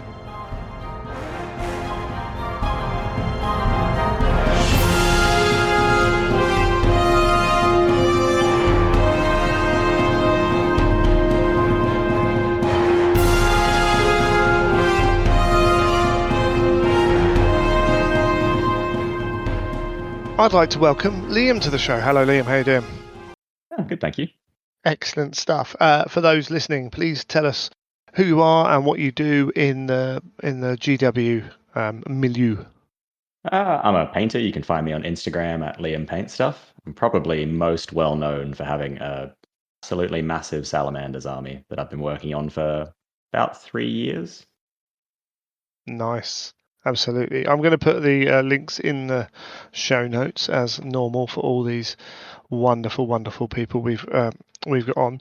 I was saying that when your name appeared, you were one of the people that I didn't follow, didn't really know about until it came up, and then I approached some friends. I was like, "Oh, this guy can paint," and they're like, "Yeah, of course he can." Like, do you not know him? But yeah, no, some fantastic. I'm just looking at your salamander stuff now. It's 40k. Yeah, that's amazing to hear. Yeah, bless. It's there's a real range of stuff as well, which is always good to see. So it's all 40k stuff. Have you done much heresy before? No. No. I was trying to think just through my entire life. No, not at all. I'm Sure. a big fan of the books, read them all, but I've never actually done any heresy modeling, mostly because there's not really a community here. I think there is actually a Sydney community now, but there wasn't then, and I didn't know about it. So yeah, this is we're not testing you. It's fine. It's not everyone has to have played 30k, but you like the books and the lore. Sure do. Excellent stuff. So, have you had contact with GW? Like, most of us on this thing are either on, have worked with GW for a while. How long have you been interacting with GW? No, so I had no previous contact. This was the opening offer. That's amazing. Yeah, I got a message through Instagram that I was absolutely convinced was a scam. So I asked them to email me. I got an actual email from an actual Games Workshop email address. And then I was like, a little bit of hyperventilating. Can't believe this is real. Yeah, incredible. That's how you do it, kids. You ask for official contact. Yep. So awesome. That is awesome. That they've reached out to you. When you've gone on to have the video chat, did you have any idea of what was going to be happening? No. So obviously there were a lot of rumors, that the worst kept secret in the world is that box set. So there were plenty of rumors swirling about heresy. But the invite, I guess you could say, for the video chat was pretty vague, right? So I thought, maybe this is just like a thing they do with people that they want to bring on as whatever you call it, review collaborators, that thing. So no, I didn't expect that. And what was your response to? By the way, we want to fly you to the UK, get you to paint something, show it off as part of an official event in our cabinets, plus other stuff. It's probably a good 5 seconds of legitimate disbelief. I was actually thinking like, no way, like that cannot be possible. Yeah, had to work through that one in my brain for a while. Yeah, no, that's completely understandable. To be fair, and was salamanders given to you? Was it we want you to do Vulcan? Yeah, I was actually brought in specifically to paint Vulcan, basically. Which apparently makes they sense. were. Yeah, so apparently they were looking for someone to do salamanders, and I was just the person that had to be chosen. So that's a pretty amazing thing to hear from people who work at Games Workshop. That is, I say, someone must be very aware of what you're doing there, and to be Apparently, there are a few people with earmarked Primarchs or legions that were like, no, with these are reserved, and there are a few people who were like given a choice. Like myself, I got a little bit of a choice. I was earmarked something and was allowed to change, but are you Iron Hands or Iron Warriors? Iron Warriors. Iron Warriors. I was originally Word Bearers and was like, no, thank you. Let's do those, which worked out well actually, because I think Broadsword were really happy to do the Word Bearers. But did a good job too, those guys. Fantastic. And there were a few, I've spoken to a few people who were like, yeah, I wanted to do Vulcan. Yeah. But and not people just told you. me over the weekend in person. People were like, "Oh, it's you who got him." It's like, hey, yeah, that's what's up. Exactly. So that's pretty awesome. Very funny. Yeah, that's awesome. Cool. So jumped at this opportunity to fly halfway around the world to come to Warhammer World and show your models off. Amazing. Did you? Many of us struggled with timings and getting the work done. It's fair to say that yours was done pretty quick. Yeah, I'm told it was the first model to arrive at GWHQ. Apparently, they opened the box and everyone in the office gathered around to look at it. I can imagine, actually. Which is quite a story. So yeah, I got it done very quickly. I mean, if you want the full story, I got the offer to do this. It was all confirmed within a week, and then I had a Vulcan in my cupboard unbuilt, and then my girlfriend got COVID. And at the time in Australia, that meant everyone in the household had to have a 7-day quarantine. Yeah. So I couldn't work, couldn't leave the house. I painted Vulcan in 3 days. Makes you sick. That's almost Angel Giraldez levels of painting. He did it in like 2.5 or something. I know, yeah. It's just yeah. That's his just is a different good world. too. Like he can definitely paint better than that, but it's still a pretty good piece of work on that time frame as well. Crazy. Yeah. No, it's awesome. It's awesome. And I'm looking down, say, your Instagram, and you've got some larger scale models in there. Have you done any Primarchs or anything before, or is it? No, so I've done lots of display pieces in larger scales, and I've done lots of salamanders, but I haven't, combined those two things together in the form of a Primarch previously. Sure. Yeah, so first one. Yeah, I definitely recommend going and checking out. There's a saber-tooth miniature on the Instagram. Go and check that out. It's amazing. So yeah, Vulcan's done, all sent off. You've arrived over. Have you been to Warhammer World before? Yeah, I came once. It's either 8 or 9 years ago. I don't know, pre-renovation. So it looked a lot more like a warehouse with, a bit of shelving and, some attempt to make it interesting. And, nowadays it's a very kind of polished looking visitor center stroke exhibition stroke gigantic store. So very different experience this time around. Absolutely. What was your best part of the weekend that we were there, the extended weekend? And you are not allowed to say it's all the lovely content creators you met and all the friendships you made. I was very tempted to do it again. It's just going to go straight in with content creators. No, I'll go with the Warhammer Plus studio tour. That was something that I didn't expect to be that interesting, and actually it was really interesting. Getting to talk to some of the people who are behind that content, and kind of getting their views on the whole, I don't know, content ecosystem of Warhammer and their kind of enthusiasm for all of it was actually really, really interesting. That was an amazing experience. Yeah, and the nature of the way they've got to do things as a company rather than as us independent producers in whatever format we're using, and yeah, it's also fun to see those studios, isn't it? Like, yes, it is. The painting studio is like a cupboard. It's incredibly small. It's a very small, narrow room. Very warm, small, narrow room. That's what happens when you cram all that lighting in there, isn't it? Like, absolutely, yeah. And it gets very warm. There's a lot of. I felt that quite a few people were got a lot out of that tour, and it's hard to recreate that without actually being toured around. And obviously, that's not something that can happen often. Even if Henry Cavill turns up, like they can only do that so many. There's only so many Henry Cavills they can have in at once. That kind of thing. It is a working space, isn't it? So fundamentally, there's a limit to what you can do. But maybe opening up a little behind the scenes, little montage, just a little bit of information. I think we did benefit from having that.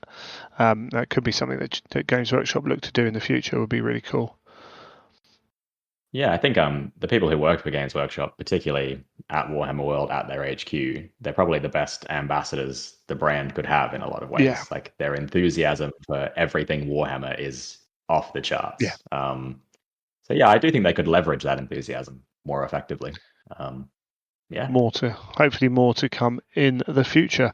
It was fantastic. fingers crossed. The open day itself, say 450 people coming in, of a wide range of people coming in as well, which is good to see. Your models on display next to everyone else's and next to GW official, every metal painting models, things like that. How was that for you? Yeah, completely surreal. The whole thing was absolutely amazing. It was really incredible. Getting to look at all those Primarchs and all the stuff everybody else painted all together was really crazy. Yeah, awesome. There was an energy that weekend as well, just around everything. I think a launch has an energy like that, but this really did have a kind of, this is cool, this is coming, and it's kind of new, even though it's not that new. Yeah, I mean, it is a very big thing. It's a reinvention of a Games Workshop system, and that's something that doesn't happen very often. It's an unusual occurrence. Yeah, definitely. So your models in with, say, all those other lovely painted Primarchs. Of the ones there on the day, can you pick out one of those other Primarchs as being a standout, or the one that intrigued you or the most? It is borderline an impossible choice, but in the absence of a sort of an obvious one, I'm going to go with Richard Gray's Dawn, just because I've seen a lot of his painting online, and if you're a painter or you're into Warhammer, odds are you've also seen a lot of his painting online. And actually seeing it in person was pretty fascinating. I think if you're a reasonably skilled painter, you can get a lot out of seeing the work of a much better painter actually in your hand.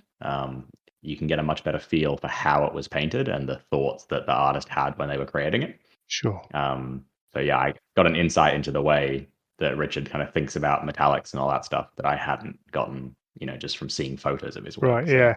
Really cool. And he's got an art background as well, which I think you can tell. I think also just an art mind, because I think Sylva has not got an art background, but she thinks like an artist.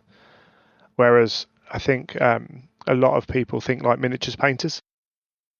Yeah, she is a very good painter given the length of time she's been doing it. Quite remarkable, actually. It's ridiculous. Yeah. But Yeah, Rich definitely does kind of paint like an artist in that sense. He makes a lot of use of like motivated light as well, which is a term some listeners might not be familiar with, but it's kind of a strong directional lighting, like he'll actually paint shadows and stuff on some of his pieces. And that's an interesting thing to see. Yeah, it's those kind of things that if you are doing them and are able to do them, they just provide that little bit of bit extra, which is pretty cool.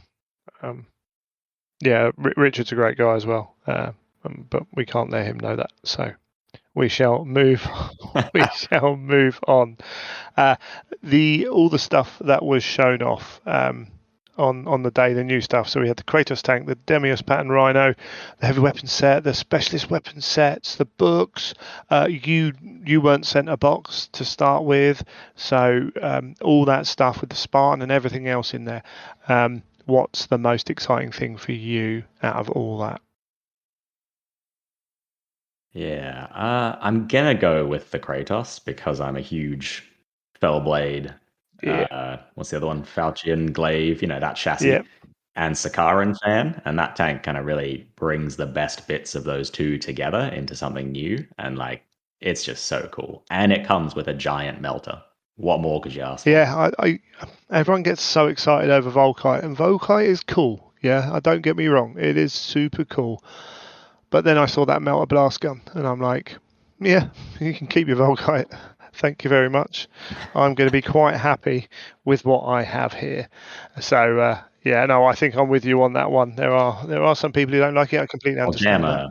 But I'll jam a runner-up in there as well if I can. Go for it. Which would be the Contemptor Dreadnought.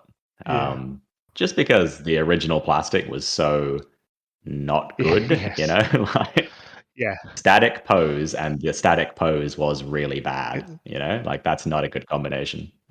So they've managed to create something that has all the posability, and all the kind of aesthetic appeal of the resin version, but is more accessible, easier to build. Yeah, the really good plastics stuff. had a glow up, and I think Oh I yeah, was talking to the guy who designed it, and he's well chuffed with that because that was his first plastic designed model. Yeah, really. so one of the Quite an impressive piece of plastic design, actually. Yeah, I mean, he's very experienced with the resin, obviously, but there are differences in the way things go. And I've seen it a few times from people who work with resin or hand mold, who've then gone to CAD design or switch from resin to plastic, and they're always a bit nervous with the changes.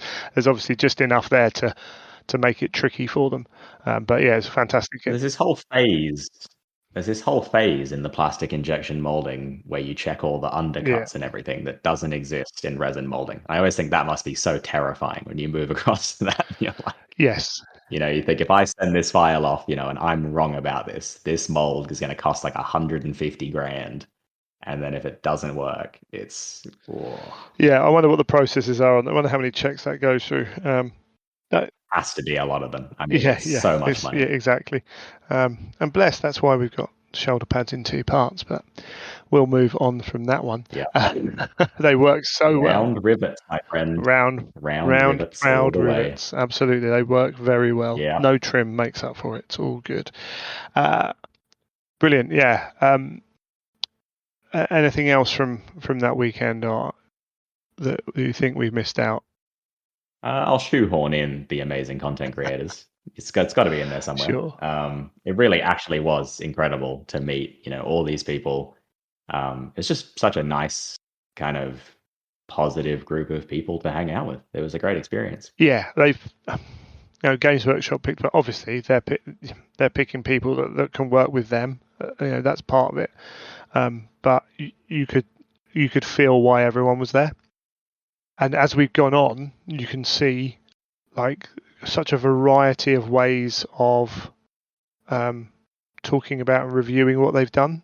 There's a real broad, a real breadth of styles and people, and it worked really well. And as I say, bringing people from, it's all very well bringing someone over from France and Spain and America, but to fly 2 guys out from Australia because it was you and Zorpazorp.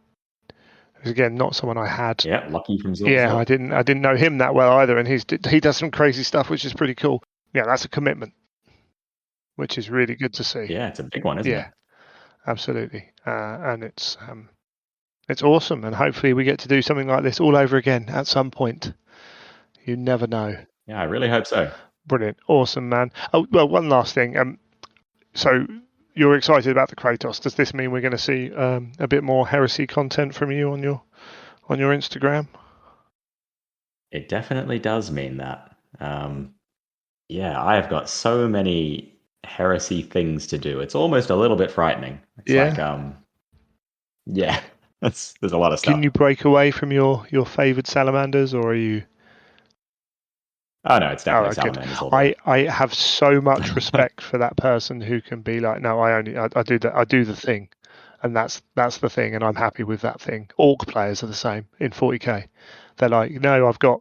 I think painting more sort of random display pieces has helped me focus on the armies that I actually like the most. Because I find, you're painting a big army, the reason you switch to something else is because you're bored of doing that. But for me, if I just paint a single display piece and then go back to the army, I'm happy with that. So, mine's just because I want everything. I just that impulse is a hard one to fight. I'll tell you, when Games Workshop sends you, a good fraction of all their new stuff, it's a problem because it's like you just keep jumping to new things, and you're like, oh, this is cool, I'll do this. You know? Oh yes, the struggle is real. Awesome. Really well, we look forward to seeing that come out. Thank you very much for coming on. It's been great to chat, and as I say, we'll have to do this again at some point. Yeah, thank you for having me. Wonderful stuff.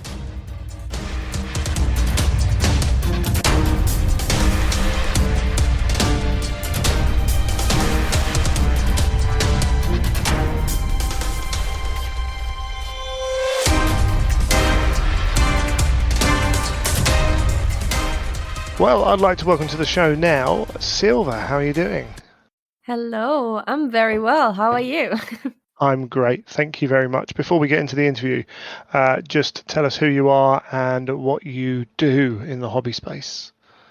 Sure thing. I'm Sylva, or known as Sylva Paints, on mainly Instagram, but also on YouTube and TikTok. And I do a lot of things. I paint, but if people know me, then probably through my reels.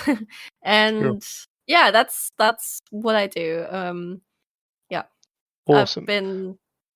I've been doing this for like a year now. So That's the bit, isn't it? That's the bit.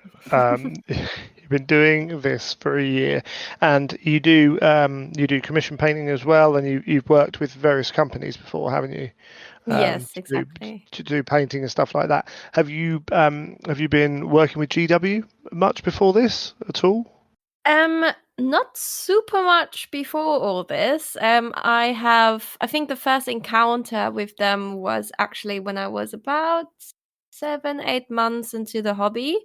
So I feel like I've grown Sure. grown to maybe, I don't know, 25,000 followers on Instagram. I think that's kind of when they reached out. It was when the avatar of Kane, the new model, was released. That's when we got in touch. So yeah, that's how it all started. Awesome. And it might just be that some people noticed you there, because we had a wonderful moment at the weekend where Adam Choke was full of praise for your TikToks and his daughter watching the TikToks, which was quite nice to watch from the outside. Obviously, only being in the hobby for a limited period of time, you weren't quite as aware of his history as the rest of us were at the table.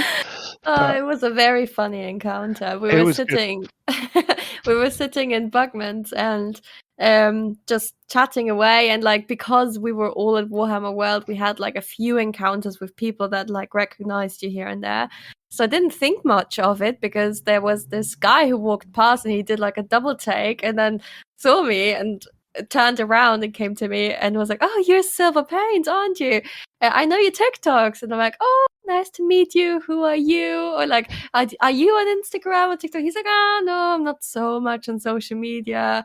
Like, I know you from my daughter." Like, I was like, "Oh, lovely to meet you." And then he like left, and then the guys turned around and were like, "Did you have any clue who that was?" I was like, "I don't know, who is that?" "Yeah, Adam Troke." I was like, "Oh." It was quite nice. It was quite nice, actually. I think. Yeah, it's funny. He also apparently afterwards he said that about that encounter, he was like, "Oh yeah, she had like no idea who I was." Yeah, that was to me. It was. Oh yeah, you said that. You said that, right? Yeah, and he was fine with that. It's cool, but it's just nice to see. What that does show you is sometimes when people are looking from the outside in at GW, it's easy to forget that they are hobbyists and they are enthusiastic, and that showed you. That's a prime example of someone who's been at the company a long time, who was like, "Yeah, my daughter's really into what you do, and I watch along, and it's great, awesome," because they just love their stuff. So that's cool. But if we take it right back, you get an email from GW saying you want to chat. Were there any expectations going into that video chat? So initially, I was warned by people. They were like, this might happen sooner or later. Like, this is like when you grow a lot, like this is a possibility. So when I got the email, I was like, "Oh, it's time. It's time." But it was actually on a on a work day. I didn't remember. It was like maybe a Tuesday or Wednesday, and I was knackered at work. I was absolutely exhausted. They sent me the email and I was like, "Yeah, sure, we can speak." And they're like, "Yeah, today?" I'm like, "Right, okay, let's do today." So I like tried to find a quiet corner. It was like the end of my work day. I was in the office and I was just so tired. So I got on the call with Andy, who is the community guy at GW. And he introduced himself, and I think I didn't give a prime example of who I am normally. I was so tired. And basically what he introduced, he was basically like saying that this is how we normally work with people together. This like we would like show you pre-release models, etc. And I was like listening. I was like, yeah, that sounds nice. That's what people have been telling me. That's what I've seen other people do. And then just at the end of that call, he somewhat mentioned, he's like, and also like there's like an event that's coming up. I'd like to invite you. And like at that point, I was zoned out. I barely listened at all. Right. He just explained a little bit about the event, and I was like, oh yeah, that sounds nice, but it seemed so far away at the time, and I was like, I barely listened. And then after the call, I spoke to my partner, and I was like, yeah, this is like what happened, and they invited me to an event, and they was like, what kind of event? And I was like, actually no idea. And then like over time I figured out from like then when we amongst each other were talking to each other, I figured how big this event was. And I had no idea in the beginning. And I realized like once we had like a group chat with like these hobby giants in there, like from Vince Ventrella, Andy Wardle, Ninja and Miniac, everyone was like in that channel. I was like, oh my god. It's the first time Andy Wardle's ever been called a giant, to be fair. He absolutely was in my eyes. So I was, and that was like, it was actually a very like progressive thing, how I realized what I was getting myself into and what was happening.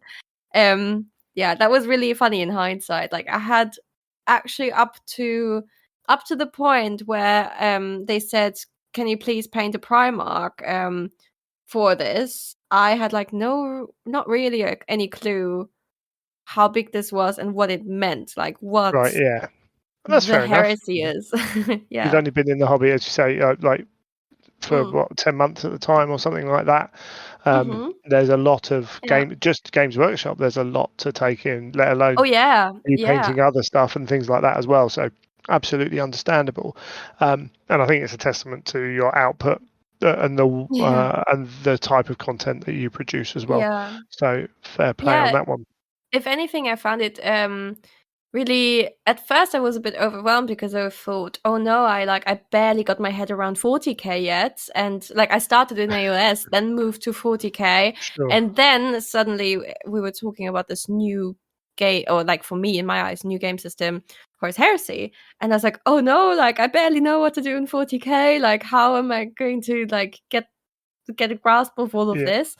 But it was actually very exciting to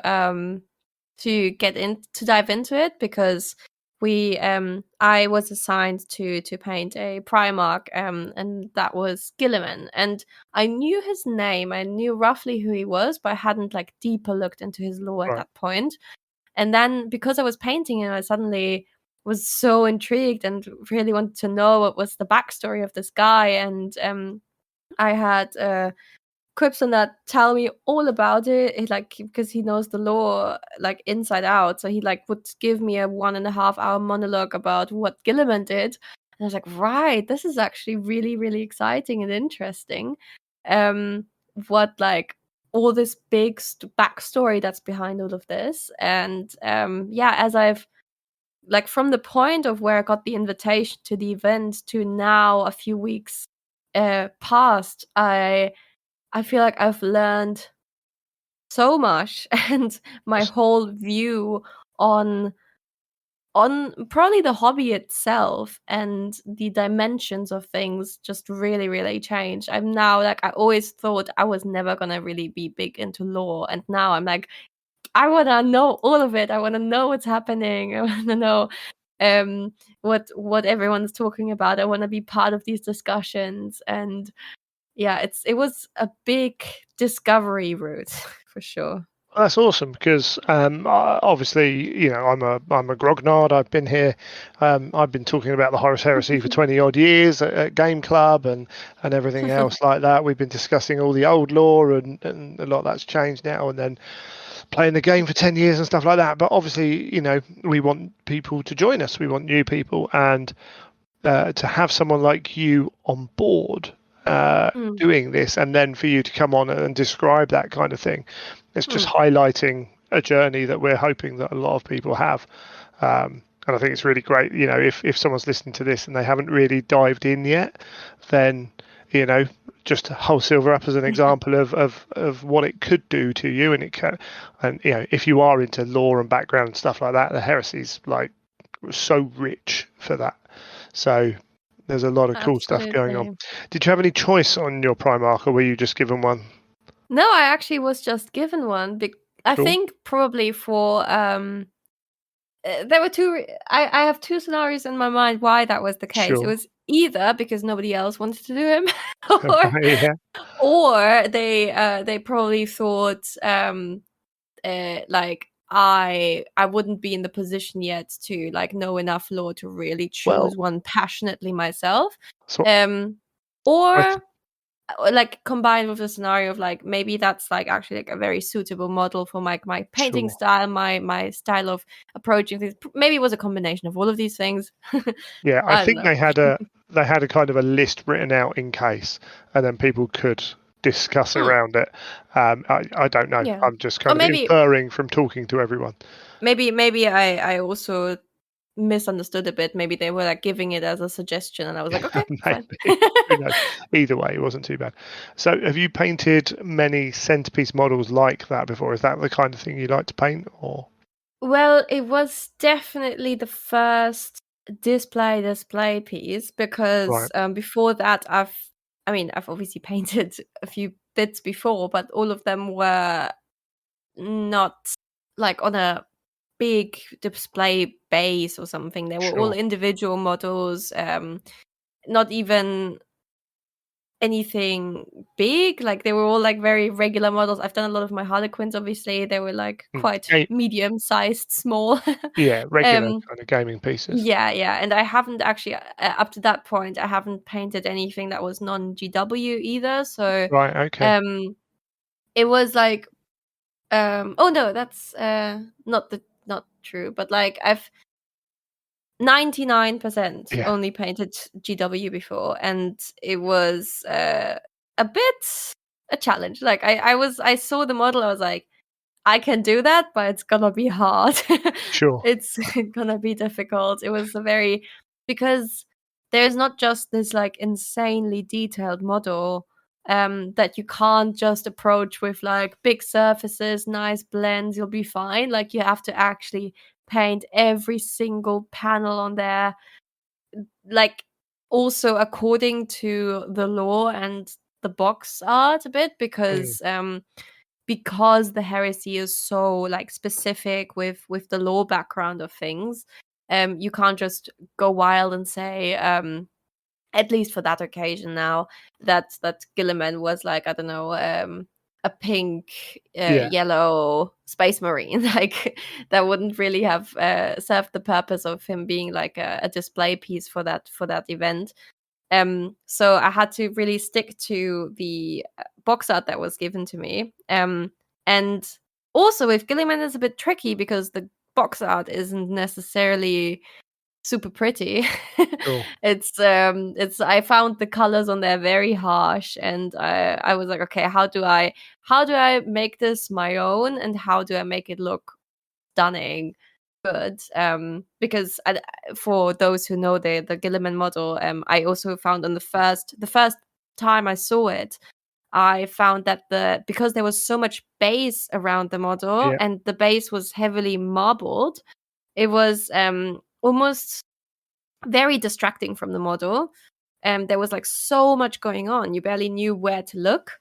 So I was like, okay, I need to really focus on what I want to stand out here, and break it down from there. So it was a very, very cool challenge, but I knew I would have to take my time, and I did. I took like 2 months almost, like I think 70 hours in total, where after work in the evenings I would sit down and paint for like 2, 3, 4 hours and really, really, really take my time with it, and just finished in time. Just about. But you obviously because you're painting this kind of model, you chose techniques that you were well versed with, yeah? part and part, because I because I haven't been painting that long and all the models I've been painting were very different from one another, I didn't feel like I had like a staple yet of like, this is a thing I can do really, really well. I was like, I know a little bit about this and a little bit about this. So, for example, I haven't... this is mental if I say this like out loud now, but like I haven't painted any gold NMM before. Yep, so I was like, let's do an entire model with gold NMM. But I approached it quite strategically. Like I knew I had never painted gold NMM before. I've done loads of silver and bronze NMM. So I knew the technique behind things, but I wasn't super comfortable with like the color choices and like the undertones and how they interact. So I knew throughout the model this is gonna heavily develop. So I started with the lower left leg, which is a bit more behind and in the shadow, with like this gold NMM, almost like as a practice, but not to go to waste. So I started with the lower left leg and then worked my way through the model until I arrived at the lower right leg and the upper right shoulder pad, which are the things that are really in focus, and that really had to be the best bit. And that way I made sure that throughout the model, throughout these 50 hours that I spent on the stuff before, I developed enough skill to then do these final bits that everyone's going to look at really well. So that was kind of like the strategy. That is super sneaky. But you follow that on. Weirdly, like I feel that Mike McVeigh would be incredibly proud of you, because that's a clever thing to do for a display piece, which I don't think most people would think of. I think that's a thought process which might have come naturally to you, but is not necessarily... I wouldn't think of doing that in that respect. I think a lot of people are like that. But you carried that on with the... how much effort was put into certain parts of the model from what was being shown as well. Sorry? So the back of the model is... is slightly less well done. Are you hinting at something? Well, I could be. Well, Greg knows something that not a lot of people know. But he carried... we actually met before the event. We met in Brighton because he kindly offered to take my model safely to Nottingham without me having to post it in the post. And that's how we initially met, and that's why he knows all the little bits about the model. Such as the back is not as well painted as the front, shall we say? It's actually not at all painted. Yeah. When we were going through the Warhammer exhibition, did you look at the Horus versus the Emperor diorama that was in the corner? Oh, of course. Did you look round the back? Because I think you may have pointed that out to me. I think we were there together, and you pointed that out to me. Yeah. So like Horus's back left leg that you can see, the one leg you can see fairly well if you get a torch around the back off your phone or whatever. It's just like a kind of brown, because Mike McVeigh was like, if I paint the front 75%, then no one's ever going to look around the back, photograph the back. Like, why am I wasting my time? So so I've actually done it all right, like the professionals. I mean, Mike McVeigh's a legend. He's got like 4, 5, 6 dioramas in that, and his own company doing all kinds of things. And go follow him on Instagram if you're not already, because he's on there now. But yeah, I mean, it wouldn't even cross my mind to have done that. Yeah, of course, it's a display piece. You don't need to like. I like it. I mean, by the way, also when I'm talking about the back, it's not the back of the model, it's the back of the base that isn't painted. Because I was like, if it was just for an Instagram post, I would have not bothered with the back. But because it was like supposed to be in the like a Warhammer world, I was like, okay, the model itself is going to be all perfectly well done, except that there's one little bit. I think people. I'm not gonna reveal what it is, but there's one bit that I actually forgot to paint on the model. You know what I'm talking about. It's fine. It's you wouldn't necessarily notice, but you can look for it. But even the process of starting in the back right leg, because that's not where your eye's drawn. So if your paint level does change through that model, then yeah. It's not going to matter because of where it is, because of what's going to stand out of the front. Like that's quite an artist's approach to the thing, natural artist's eye. Have you done much? Like, are you an artist? Did you paint? Do you do anything like that? Photography or? So for me, my art background is a bit of a funny one because it always like art. Not gonna lie, it always came like quite easily to me, and I was always like really like art in school for me was very easy grades, and I did like higher arts, and in high school and stuff. But like I literally I would never do it in my free time, and I never did it for fun. Basically, like it always had to serve a purpose. So that's why basically since I then graduated school, I was going to say ages ago. It's not actually that long. 2016, I graduated high school. Sure.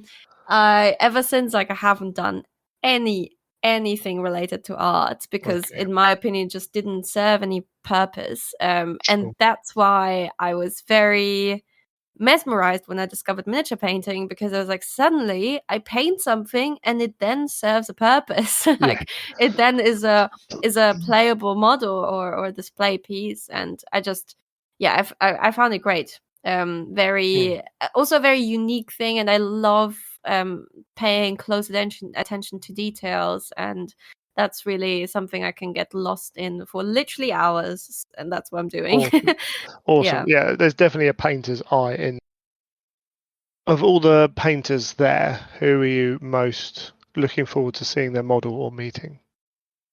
Oh, that's a good question, because I think there's two answers to this. One person I was really looking forward to seeing the model was Vulcan. So Liam Payne stuff, like he turned out for me, like in hindsight, to then say like, this is, I think, my favorite model out of all of these. I don't know if it's like the color choices or the paint job or like, I just really, really love that model and the way what he did with it. But I didn't know him so much before. I knew him like a little bit from Instagram, but not like as a person. So that was like my favorite model to look forward to. And then turns out there's a great guy behind it too.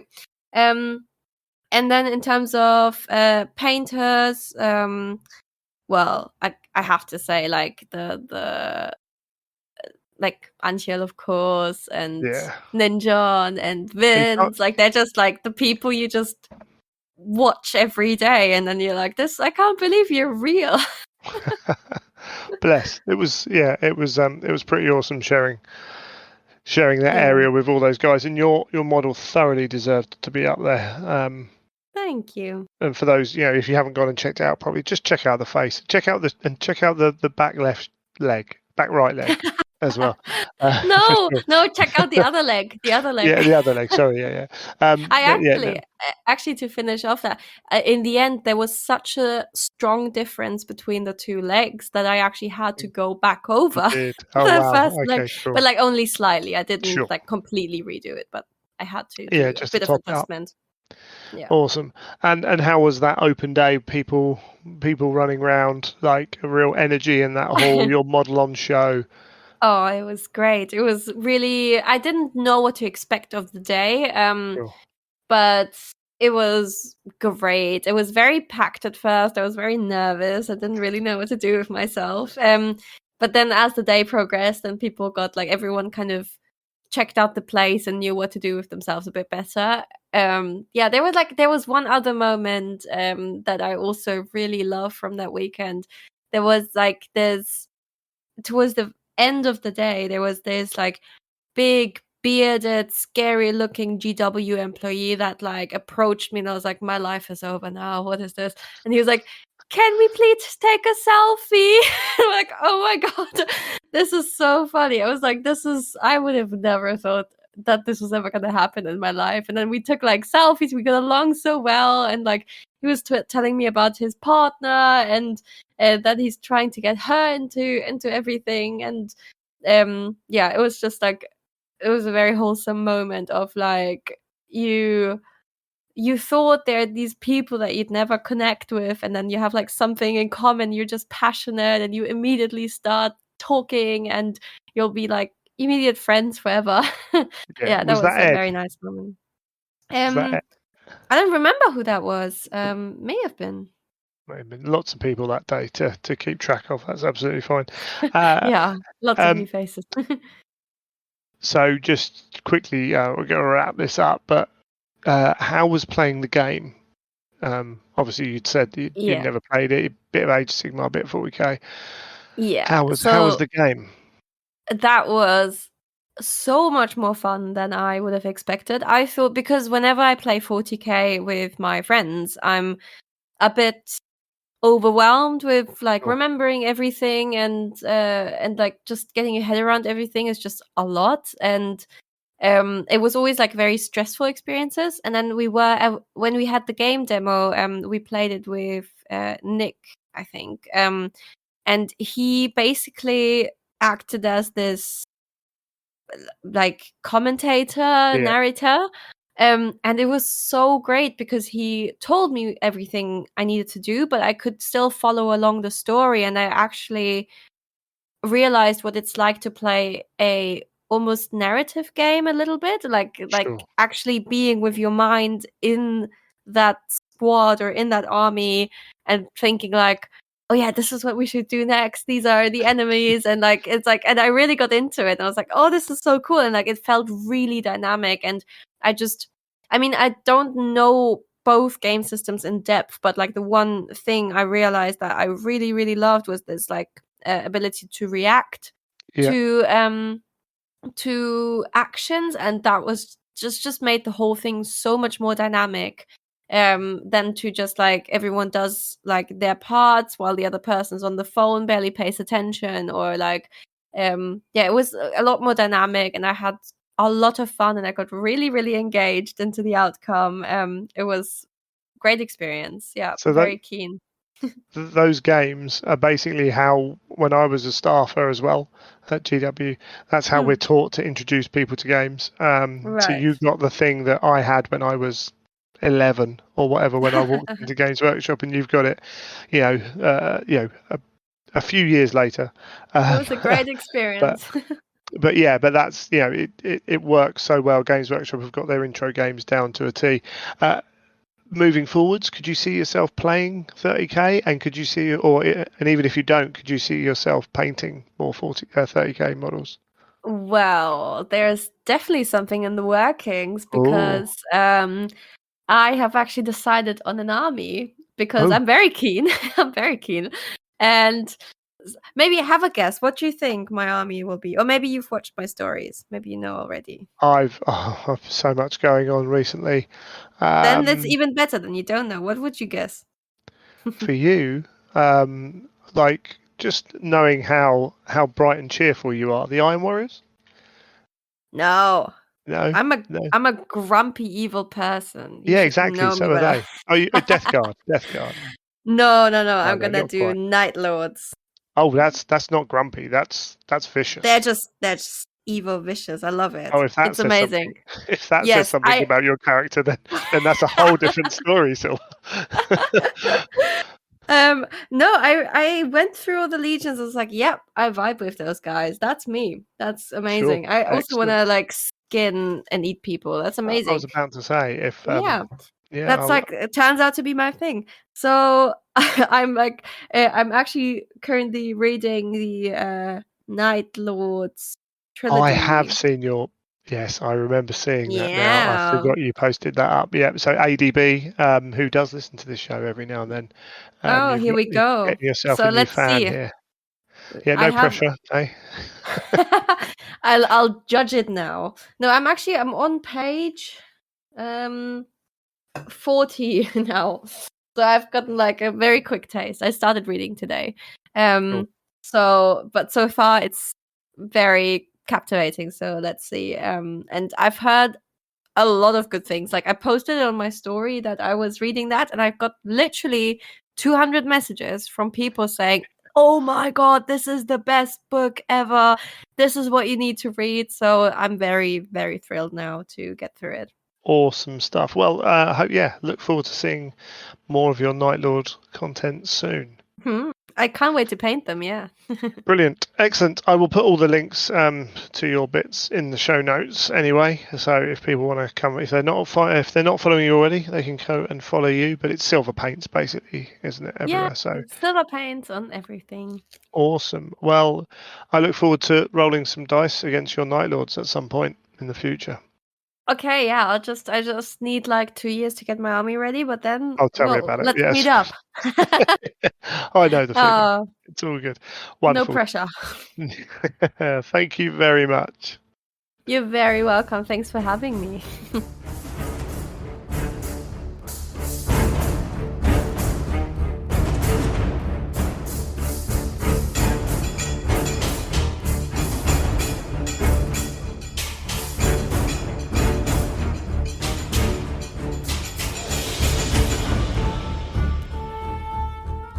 Well, I'd like to welcome to the channel now the one and only Josh. How you doing? How's it going, buddy? Doing I'm very grand. Well. Yeah, good. Before we go anywhere, why don't you tell the people where they can find you online, who you are, and what you do? So, my name is Joshua Mallet. I am also known as Omegon Edge, also known as Alpharis. Okay. Please don't put that in. No, we got to keep that in, man. That's what you did on the. It's what you did on the video. It's all good. It's true. Oh my gosh, I love it. I love it secretly. And I love Alpha Legion, as you can guess. I paint Alpha Legion for both 40k and for 30k. Awesome. And we can find you on Instagram. You got a strong Instagram presence, and you're now a commission painter as well. Yeah, I do a bit of commission painting. I also launched a website with the same name, omegonedge.com, where I teach people how to use oil paints and everything regarding oil paints, because I've gone crazy, dived into oils and just got lost in it. So I've made a free guide. Yeah. And a free 100-page guide for you to download and check out. Blimey, I don't have time to read all the stuff I've got to read. But that's fine. I'll put all the links in the show notes for anyone, so you don't have to go and scrabble there now. So, before this all happened, have you had any official contact working with GW before the Horus Heresy Open Day? No, I haven't actually. A long time ago, I reached out to them because I wanted to be featured on one of their. They used to do those community posts, and they'd get people's armies and they'd do interviews and stuff. But it never happened. So I was like, oh, okay, fine. And I just continued with my own stuff. So when they asked me to come and do the open day for them, I was just in shock. I couldn't believe it. When you got the first contact to have the video call, did you have any idea what was going on? No idea. The gentleman messaged me on Instagram, and I immediately asked a friend, like, do you know who this person is? Yeah. He says he's from Games Workshop, but I don't want strangers messaging me and pretending to be people they're not. And then he was like, do it! Just do it! Whatever you do! Do it! Yeah. So I did. I answered the call, and it was awesome. Tried to be really professional. Yeah, well, how long did that last? Once they said, by the way, we're doing this Horus Heresy thing, and we want you to paint a model for it. Yeah, I freaked out. I was like, I had to hold in the screams because obviously we never met before. But he just started laughing anyway. So yeah, and then when I was just like, yeah, so that's fine. Yeah, I'll do it. Yeah, totally cool. And then after the call ended, screamed, ran around the room, was freaking out. Did they say we want you to paint Alpharis? Yeah, I was just like, you're joking. It was really cool. Because I love that model so much so that I've painted him like 7 times now. So that was the 7th. I was going to ask. I was going to get that out there. Don't you worry about that. So it's fair to say you were into the heresy before this. Yes, very much so. Like I said, I originally started on I had a 40k army for Alpha Legion, and I'd originally started on 40k, and I wanted a legion that was not totally traitor, but not loyal to the corrupt Imperium as it had become. Sure. Okay. So I started in 40k, and then I dived over to 30k as soon as I realized that the Alpha Legion were very much played and representative of how they are in the background in the game. So I was like, okay. Awesome. How long's that? Oh, can you remember? Gosh, yeah. How long has it been? I think 5 years. Oh, cool. Good. Yeah. Excellent. That's super cool. You know what you're doing painting Alpharius, it's fair to say. Were there any different challenges painting for this? Did you feel that extra pressure? So yeah, when I got the model, I had been moving at the same time because me and my fiance are getting married, and so I had everything come at once. You become an adult, everything just comes. Never stops. Never stops. You're like, oh, I have time soon. I'll have time soon. Yeah, so no, I didn't. So I'm still super busy even now. But when I got the model, I could lean on obviously what I'd learned from doing a lot of other times before. But it was my first time doing him to this display in oils. Before I'd done him more as a gaming piece, and this time I really wanted to push myself. But even then, I was only able to spend about 25 hours because I had another commission for the Khan at the same time. And I wanted to make sure that the gent got his time put to it. So I was like, balancing two things at once. Yeah, absolutely. Yeah, it's not easy at all. And so, were you right up to that time limit? I was. In fact, when they said it's fine, you can extend it by a couple of days, I was just like, thank the Lord. You weren't the only one. I think you, me, and Henry all probably breathed a sigh of relief together at the same moment. Yeah, both Henry and Andy had been big supports during all of that. I was like, what if it doesn't go well? What if they don't like it? And then they were just like, just do it. So got it out. And it turned out okay. That's a fair, certainly something I had. I mean, I've got quite a tough shell. So like, if someone doesn't like it, they don't like it to a point. But even then, I was like, it's got to be done. It's got to be shown off and all that. But they picked you for a reason, haven't they? So yeah, that was very humbling. It was very cool. That's cool. You certainly deserve to be there. So have you been at Warhammer World a lot? I had gone once before with a group of friends, and we played. I think we played Centurion. Cool. And yeah, so that was really good. That was the first time I'd ever been. And we went to the museum, but so I hadn't been there for at least 3-4 years, I think. Right. Yeah. So how was it? How was it going in this time? Oh, crazy! The atmosphere the first time, obviously, because just being able to walk around, and then the guided tour and all the information and the displays that had improved. Firstly, was just awesome. Yeah. And then the open day itself was just. What was your best bit from those 3 days? And you're not allowed to say it's all the people. I'm not allowed to say the people. No, you're not.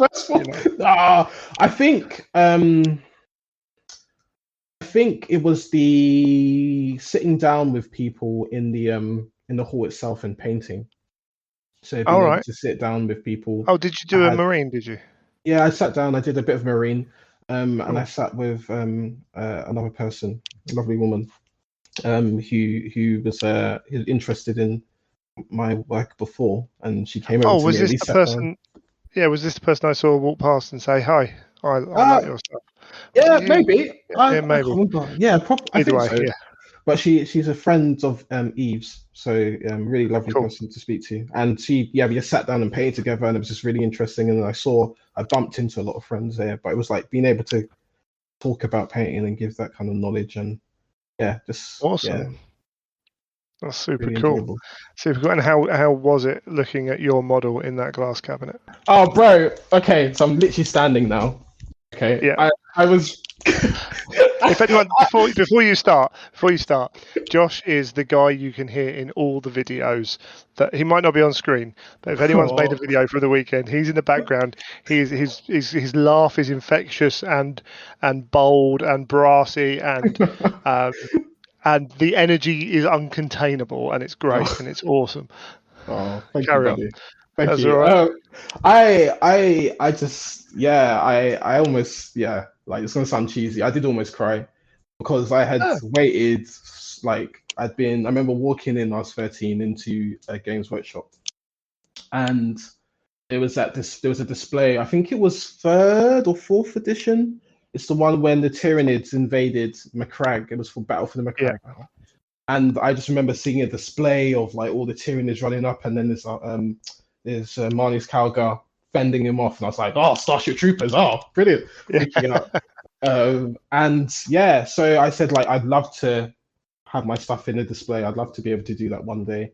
And then to actually see it there officially with the model and the character, and for the game that I loved the most, it was just mad humbling to have it up there with some brilliant painters as well. It's just, I think it's quite important to recognise those moments as well. Like that was a goal of yours, and you've achieved it. Like you're allowed to sit back and say, "Oh, I did that." Like, and you're allowed to be proud of that. Absolutely, no, that's fantastic. Which other Primarch? If there was one Primarch there you had to choose, which one would it be? Oh, to paint. No. Out of all the painted ones from your fellow contributors. Oh, that's hard. Oh yeah, that is hard. See, like, so there might have been ones that might have been technically better, but my style is very colourful. I like to put colours everywhere. Yeah. I really liked. I mean, Richard Gray's Dawn was just ridiculous. Yeah. Absolutely ridiculous. It's just brilliant.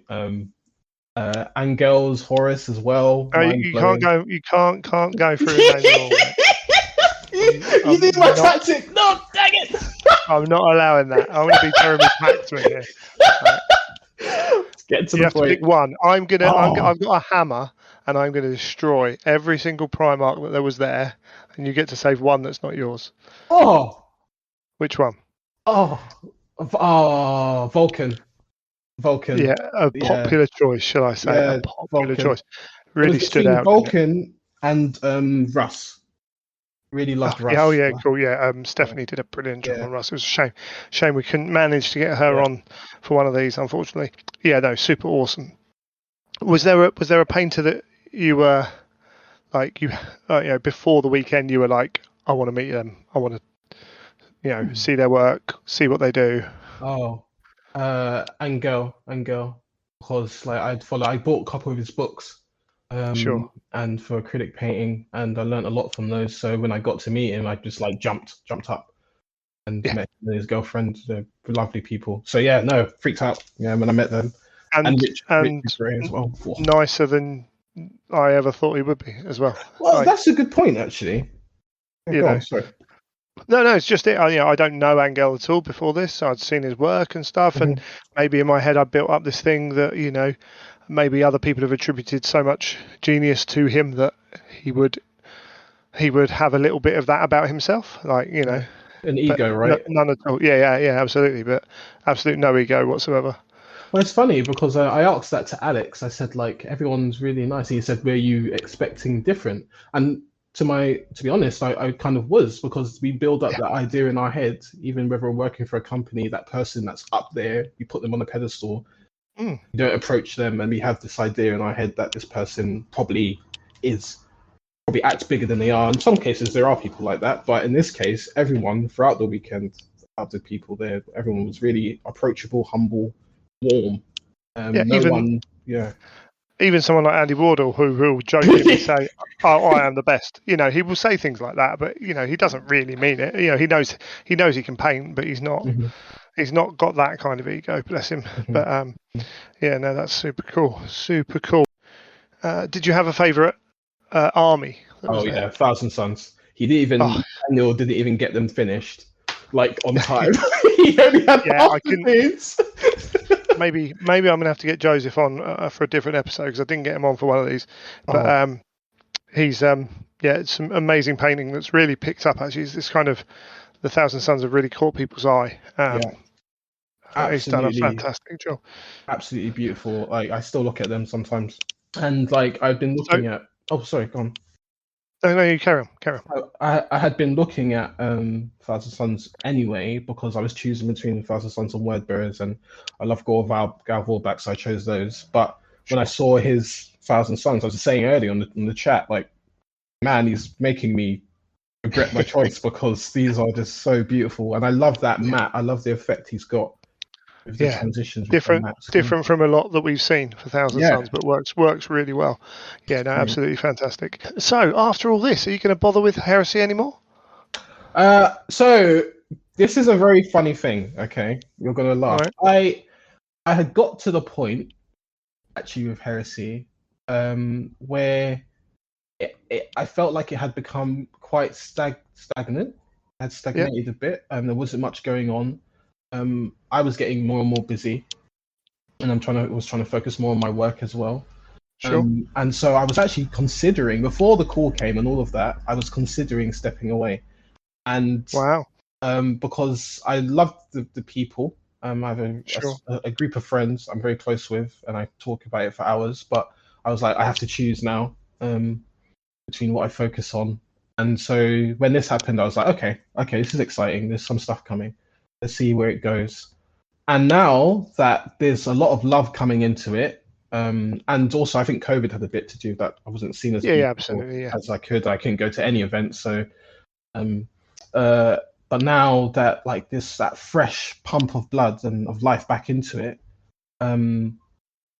absolutely. I mean, my table. You should see my table covered in models from the box set and stuff to build and paint and conversions. Like I've got that kind of mojo back, and not just the kind of motivation, but I can be more disciplined with it as well because I'm genuinely enjoying it again, and I've got something to work towards. So perfect, awesome. Well, I'll have to get some dice down with you at some point. Oh, please do. You've got an army now, so. Well, I mean, some of it's painted. I need to get on with some other stuff. I need to get on with my wolves, man. The other ones are cool, but they're not space wolves. So you've got wolves. Oh, okay, I didn't know that. Yeah, lots and lots of very unpainted wolves. It's all good. But yes. Anyway, right. Thank you for coming on. Oh, we might have to do it again at some point. I think just for the high energy that you bring. My pleasure, man. Thank you, dude. And yourself, one of the lovely people I met there. Very funny. Oh, and easy bless to you. get on with. So don't let the secret out. Take it easy, man. You too, man. Take care. Bye.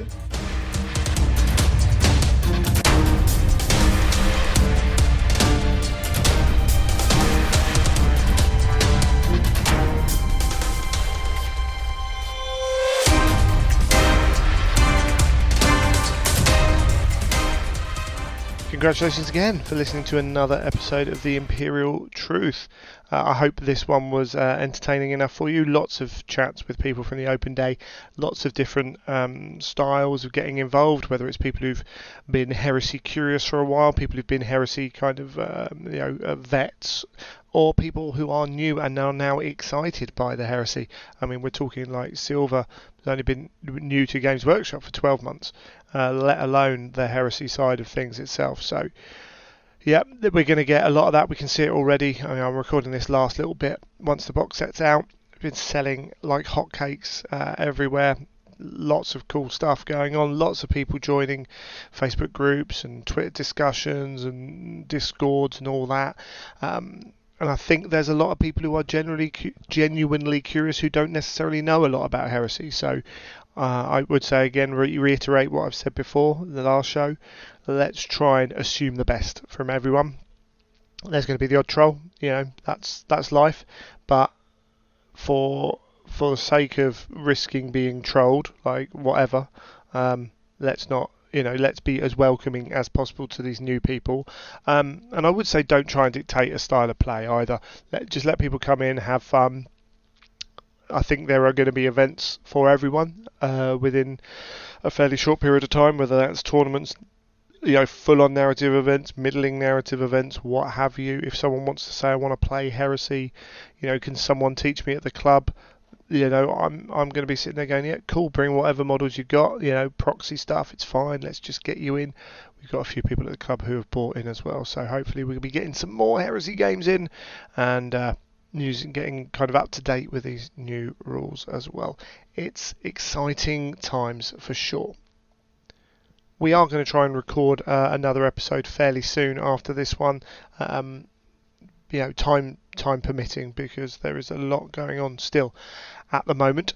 But if you have any questions, if you have any topics you want us to talk about, any feedback at all, then please feel free to get hold of me at greg@theimperialtruth.com, or you can go to Twitter at imperial_truth, and I'm also at Child of Fang on Twitter, and on Instagram it's at Child of Fang as well. I will try and post a little bit more, getting a little bit better, learning a few things about Instagram, which is not really my bag. But yeah, welcome to hear any topics. Had some good feedback from the first episode of this two-parter, which is cool, and hoping that we're putting stuff out that you want to listen to as well, because at the end of the day, otherwise it's just Howard and myself sitting chatting, which is fine, which is cool. We'll do that anyway. But yeah, we'll try and go, and we're just trying to work out what we do with New Heresy as well, because the landscape is fresh, and we've got a lot of content we could be doing, and it's working out the best way of doing it. I will say, if you are interested in the rules, we did an overview of the rules and went through aspects of it. Guerrilla Miniature Games have now got their rule book and both the Liber books up. The Liber Astartes and Liber Hereticus books up. There's a lot of people sharing images and stuff from that, and Ash does. He's very quick at doing those things and getting them out there. So yeah, it's a good place to go and start and have a look at what's going on. We'll have to dive into those books over the course of time. So we're just trying to work out the best way of doing that in the format that we have here. But really excited, looking forward to things like the Phobos Land Raider that's now been shown off, the Leviathan that I'm sure Howard and I will talk about a little bit on next show, and yeah, just exciting times. If you really like what we're doing, please tell friends. More listeners is always good. We build up a bit of a community around that. We have the Facebook group as well, and the Facebook page. If you want to post, if you want to share stuff, come and post it on the Facebook page. It's better than the group, because the group doesn't show other people's content as well as the Facebook page. So please feel free to go and share what you're working on there. That'll be awesome. Also, if you are really new and you want to show off, hopefully it's a safe space for showing your models as well. Some people can feel a bit intimidated by going to the bigger groups and sharing, but I would like to think that on our group page, that if people listening to this show, I would assume that they are of a similar mindset to myself and Howard. So yeah, hopefully it'll be a good place, and maybe going forwards we can look at some of the other people who are getting into Heresy for the first time as a game, and see how they're going and what problems they're having, struggles they're having, and maybe seeing if we can cover a bit of that and maybe help out, because that could then help out some of you who are doing the same thing as well. For more veteran hobbyists, I'm sure there's going to be different things that they want to talk about and look at. We're going to start having events soon as well that are using these rules, so it'll be interesting to see what comes out of those as well and what gets talked about. A lot of buzz, a lot of chat. It's all good. So yeah, please feel free. Please feel free to tell your friends that you're listening and you enjoy it, or you can leave a review on iTunes or wherever you listen to the podcast. And also, if you really, really like the show, we do have a Patreon as well, and we are, super grateful for anyone who decides that this is worth any amount of money at all. Period. Thank you very much for helping keep the lights on and all that stuff. Do have some plans going forwards that I need to find some time to work out. I've been talking to a couple of people about the best way of doing a few things, and we'll have to see how that works out for us. Interesting. It's going to be a rock and rolling second half of the year for the Heresy community, and I can't wait, but I am waffling now. So, until next time, you have been listening to The Imperial Truth.